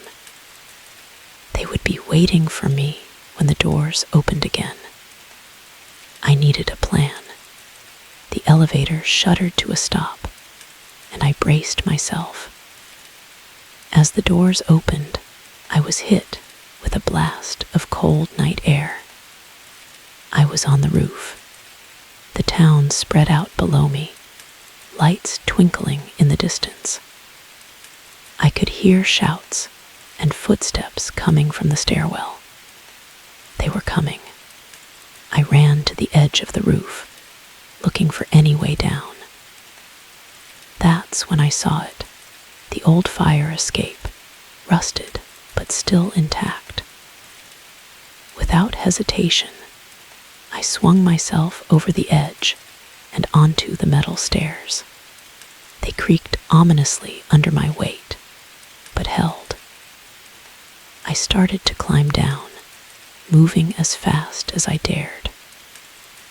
I was about halfway down when I heard voices above me. They'd found the fire escape. I looked down. It was still a long drop to the ground, but I had no choice. I took a deep breath and jumped. I hit the ground hard, pain shooting through my legs, but adrenaline kept me moving. I staggered to my feet and ran, heading for the fence that surrounded the factory grounds. Behind me, I could hear shouts and the sound of pursuit. My lungs burned and my legs felt like lead, but I didn't dare slow down. The fence loomed ahead, topped with barbed wire. It might as well have been 100 feet tall, but then I saw it, a small gap where the fence had pulled away from the post. It was a tight squeeze, but it was my only chance. I threw myself at it, feeling the metal scratch and tear at my clothes as I wriggled through. I was out. I ran across the empty lot, not stopping until I reached the main road. There, under the glow of a streetlight, I finally pulled out my phone. This time there was a signal. With shaking fingers, I dialed 911. "Please," I gasped as soon as the operator answered. "I need help. There's a drug operation at the old Riverside factory. They're after me." The next few hours were a blur. Police cars with flashing lights, questions from stone-faced detectives, a trip to the hospital to check out my injuries. By the time the sun rose, the factory had been raided, the drug operation shut down, and several arrests made. As I sat in the police station, giving my statement for what felt like the 100th time, I couldn't help but think about how differently the night could have gone. If I'd been a few seconds slower, if the elevator hadn't worked, if the fence had been intact, I might not have made it out alive. The detectives told me I was a hero, that I'd helped bust one of the biggest drug operations in the state, but I didn't feel like a hero. I felt exhausted, sore, and more than a little traumatized. As I finally left the station, stepping out into the bright morning sunlight, I realized my life would never be the same. My quiet job as a night watchman was over.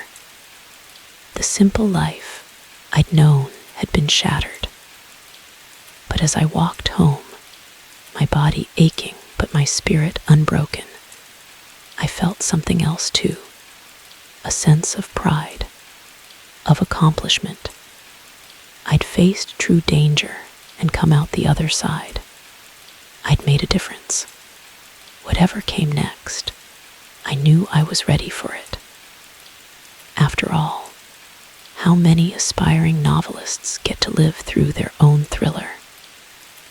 The moment I saw his eyes glinting in the flickering porch light, I knew I'd made a mistake. What I thought was a refuge from the storm had just become a trap, and I was the prey. It had been a long day on the road. I was driving cross-country, chasing a job opportunity in California that promised to turn my life around. The weather had been perfect for the first 2 days of my journey. But as I crossed into Nevada, things took a turn for the worse. Dark clouds rolled in, bringing with them a downpour unlike anything I'd ever seen. The rain was coming down in sheets, making it nearly impossible to see more than a few feet in front of my car. I slowed to a crawl, my knuckles white on the steering wheel as I strained to make out the road ahead. That's when it happened. A deafening crack of thunder startled me, and I jerked the wheel. My old Honda skidded on the wet asphalt, spinning once before coming to a stop on the shoulder. When I tried to restart it, the engine sputtered and died. No, no, no, I muttered, turning the key again and again. Nothing. I was stranded in the middle of nowhere, in a storm that showed no signs of letting up. I pulled out my phone, hoping to call for help, but there was no signal.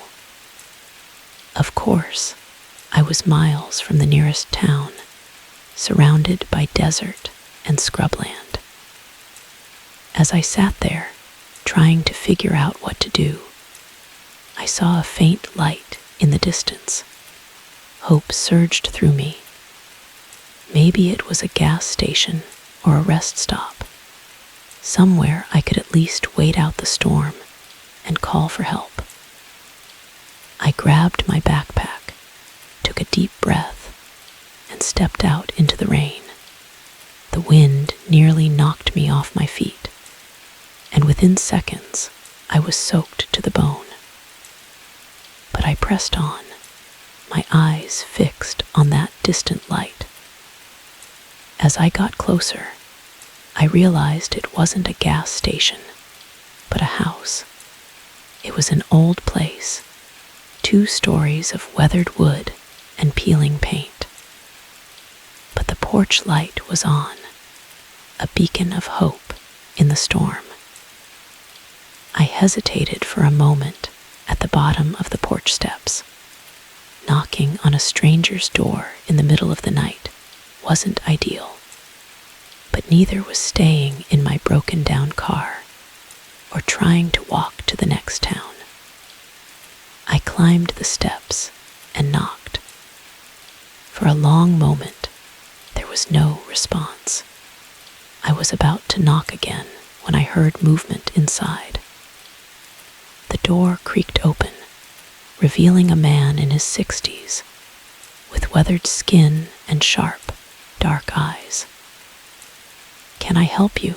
he asked, his voice gravelly. I explained my situation, practically shouting to be heard over the howling wind.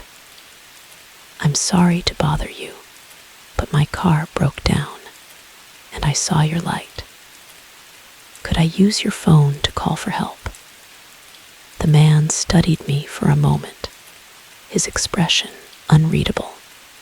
Then slowly he nodded. "Come on in," he said, stepping aside. "Can't leave you out in this storm." Relief washed over me as I stepped inside. The house was warm and dry, if a bit musty. Old newspapers and books were stacked everywhere, and the furniture looked like it hadn't been updated since the 1970s. "The phone's in the kitchen," the man said, leading me through the cluttered living room. "I'm Frank, by the way." "Sarah," I replied, following him. "Thank you so much for this." But when we reached the kitchen, my heart sank. The phone on the wall was an ancient rotary model, its cord frayed and yellowed with age. Frank must have seen my expression. "It still works," he assured me, "but the lines might be down because of the storm. Why don't you get dried off and wait it out? I'm sure it'll pass soon." I hesitated. Every instinct was telling me to leave, to brave the storm, rather than stay in this strange house with this strange man. But another crack of thunder made me jump, and I realized I had no choice. "That'd be great," I said, forcing a smile. "Thank you." Frank nodded and disappeared upstairs, returning a moment later with a towel and some clothes. "These were my daughter's," he explained. "She doesn't live here anymore." I thanked him, and he showed me to a small bathroom where I could change. As I peeled off my wet clothes, I couldn't shake the feeling that something was off. Maybe it was the way Frank's eyes had lingered on me a bit too long, or the odd way he'd spoken about his daughter. I changed quickly and stepped back into the hallway. That's when I heard it.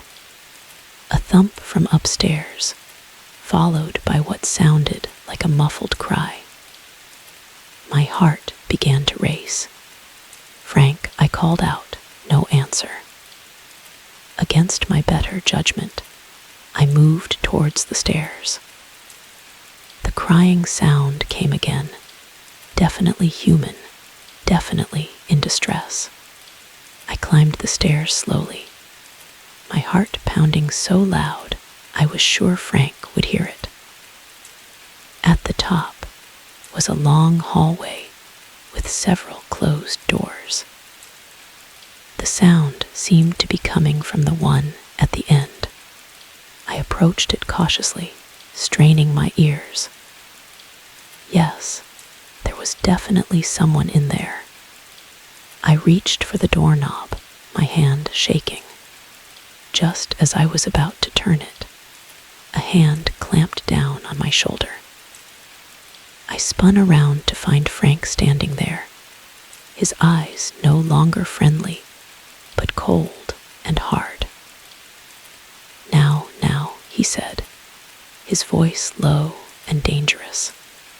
Didn't anyone ever tell you it's rude to snoop in other people's houses? I tried to back away, but he held me firmly.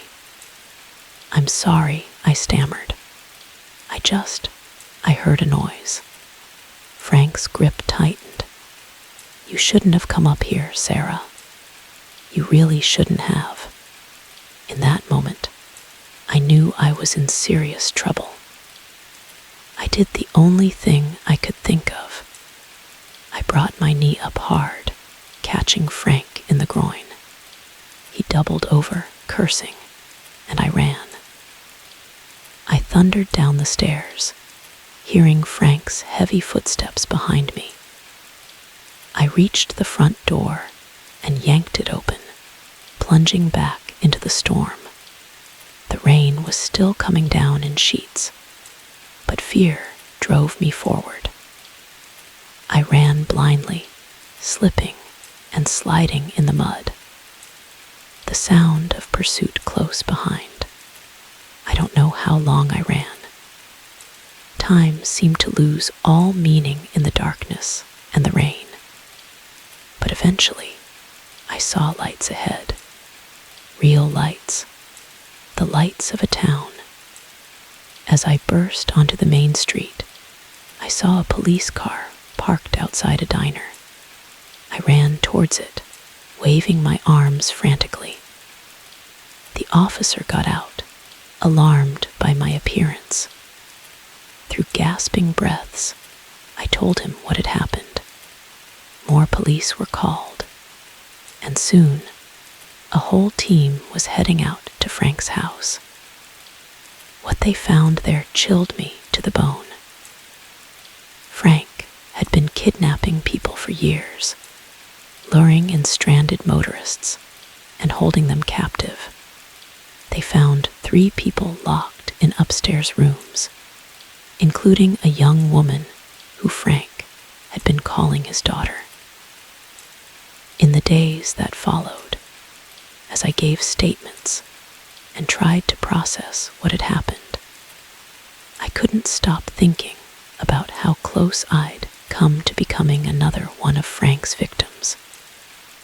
If I hadn't heard that cry, if I hadn't managed to get away, the experience changed me.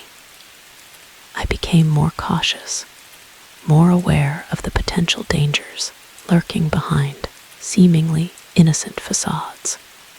But it also showed me my own strength, my ability to fight back when it mattered most. I did eventually make it to California, though the job opportunity had long since passed. But I found something else there, a sense of purpose. I started volunteering with organizations that help victims of kidnapping and abuse, sharing my story to help others stay safe. Every time I drive now, especially at night or in bad weather, I think about that stormy night in Nevada. I think about Frank's house with its welcoming porch light that nearly lured me to my doom. And I'm reminded that sometimes the most dangerous predators are the ones that look the most harmless. But I'm also reminded of my own resilience, my ability to survive. That night could have been the end of my story. Instead, it was just the beginning of a new chapter. A chapter where I'm stronger, wiser, and dedicated to helping others avoid the trap I nearly fell into. So if you're ever driving on a dark, stormy night, and you see a light in the distance, shelter, think twice. Sometimes the storm outside is safer than what's waiting behind that friendly porch light. The moment I saw the glint of the knife in his hand, I knew the man who had offered me shelter was no savior. He was a predator, and I had just walked willingly into his lair. It was supposed to be a simple day hike. I'd been feeling stressed at work, and my therapist had suggested I try spending some time in nature to clear my head. The trails in the nearby national forest seemed perfect, challenging enough to be interesting, but well marked and supposedly safe. I set out early on a crisp Saturday morning, my backpack loaded with water, trail mix, and a first aid kit. The first few hours were exactly what I needed. The fresh air, the sound of birds chirping, the crunch of leaves under my boots. It all helped to melt away the tension I'd been carrying for weeks. But as the day wore on, things started to go wrong. First, I realized I'd underestimated the difficulty of the trail. What was supposed to be a moderate hike turned out to be much more strenuous. Then, clouds rolled in, bringing with them an unseasonable chill and the threat of rain. I decided to turn back, but in my haste, I must have taken a wrong turn. Suddenly, none of the landmarks looked familiar. I tried to retrace my steps, but each attempt only seemed to take me further off course. As the light began to fade and the temperature dropped, panic set in. I was lost. I pulled out my phone, hoping to use the GPS, only to find I had no signal. Of course, I was miles from the nearest cell tower, surrounded by dense forest and steep hills that blocked any hope of reception. As darkness fell, the forest took on a sinister quality. Every snapping twig made me jump. Every shadow seemed to hide some unknown threat. I was cold, tired, and increasingly desperate. That's when I saw it, a faint light through the trees. Hope surged through me.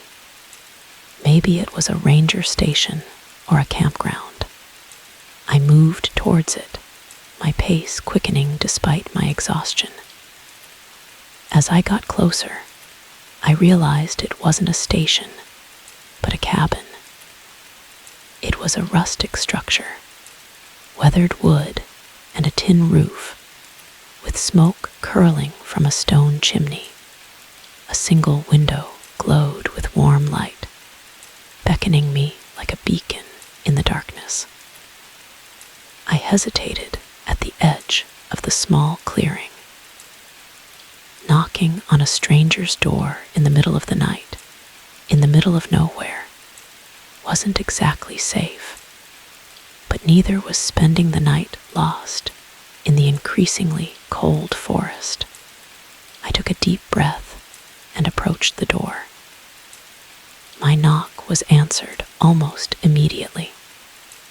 The door creaked open to reveal a man in his 60s, with a weathered face and sharp blue eyes.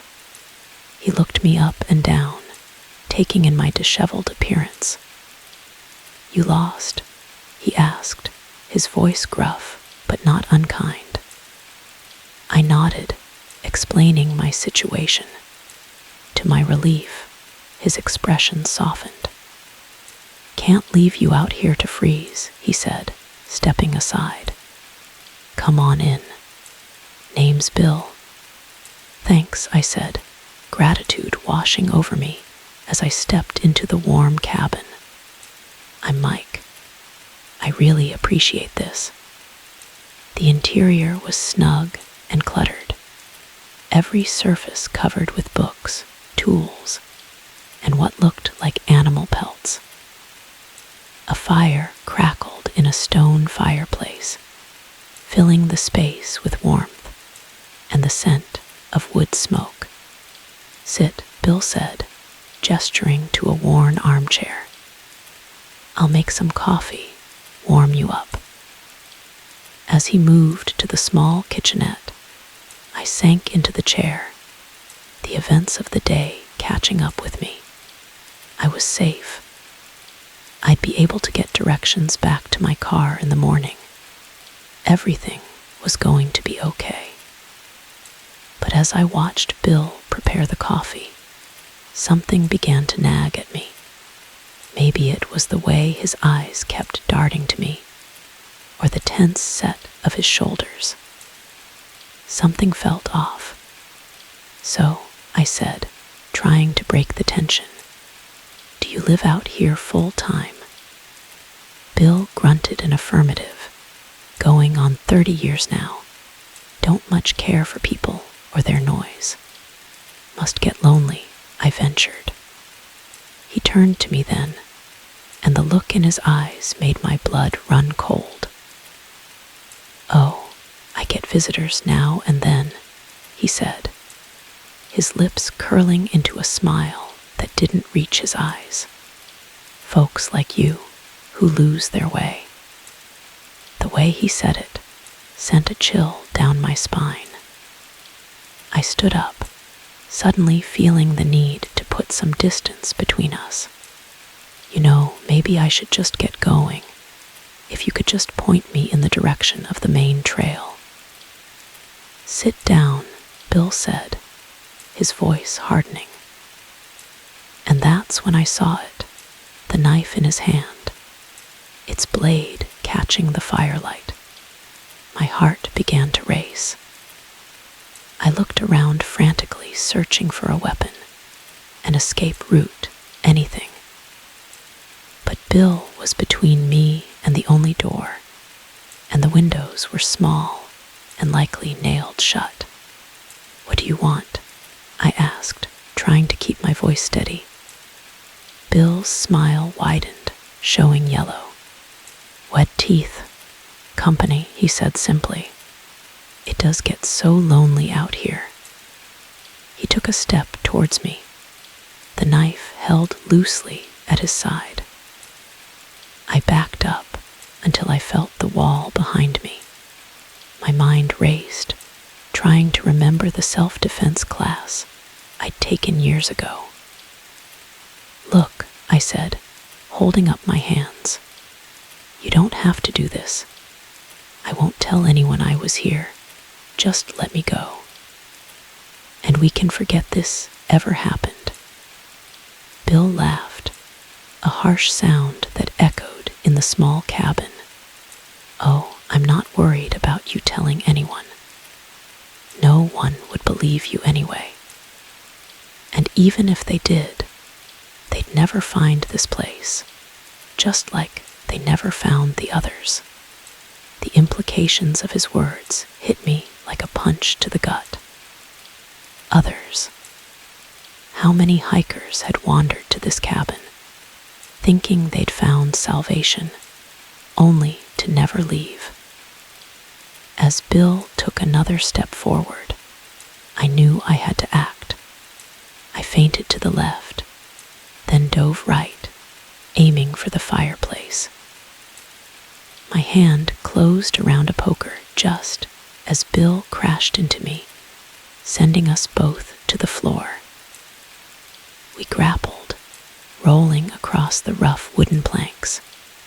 The knife flashed, and I felt a searing pain across my arm, but adrenaline kept me going.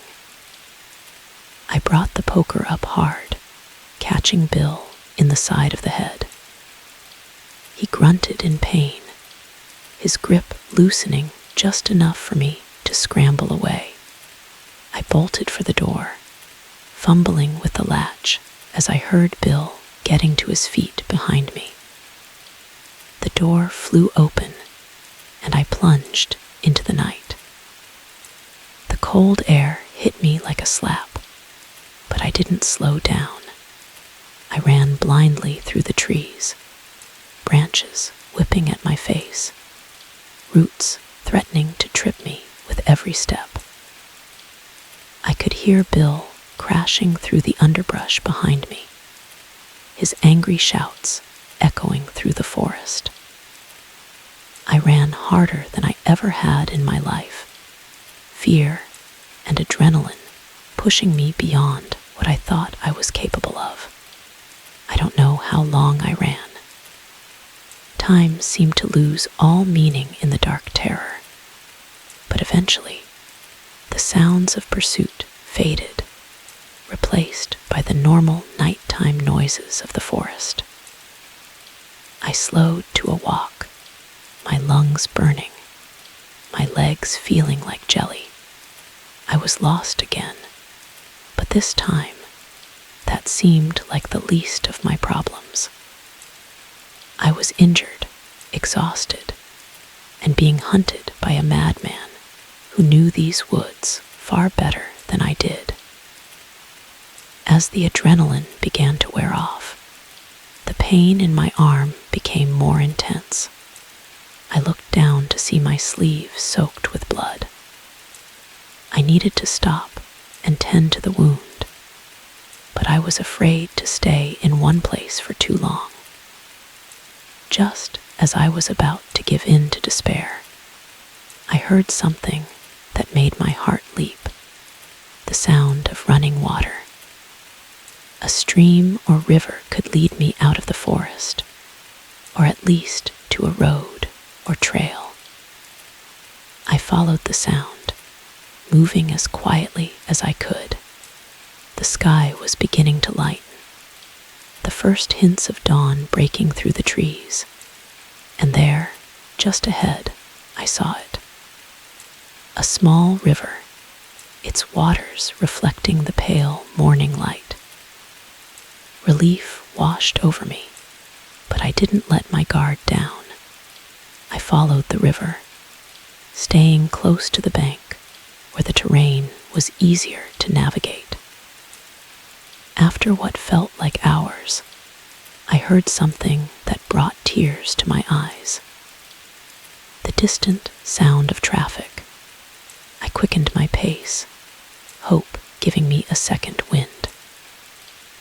Finally, I broke through the tree line to see a highway stretching out before me. I flagged down the first car I saw, probably looking like a madman with my torn clothes and bloodied arm. The elderly couple in the car were alarmed at first, but after hearing my story, they quickly offered to drive me to the nearest hospital. As we drove away from the forest, I couldn't help but look back, wondering if Bill was still out there, waiting for his next victim. At the hospital, I told my story to the police. They were skeptical at first, but the evidence of my injuries and my obvious terror convinced them to investigate. They never found Bill or his cabin. It was as if they had vanished into the forest.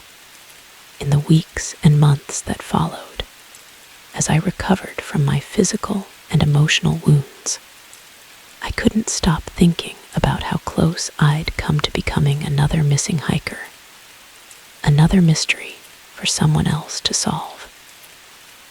The experience changed me, made me more cautious, but also more appreciative of life. I still go hiking sometimes, but never alone, and I always make sure someone knows exactly where I'm going and when I'll be back.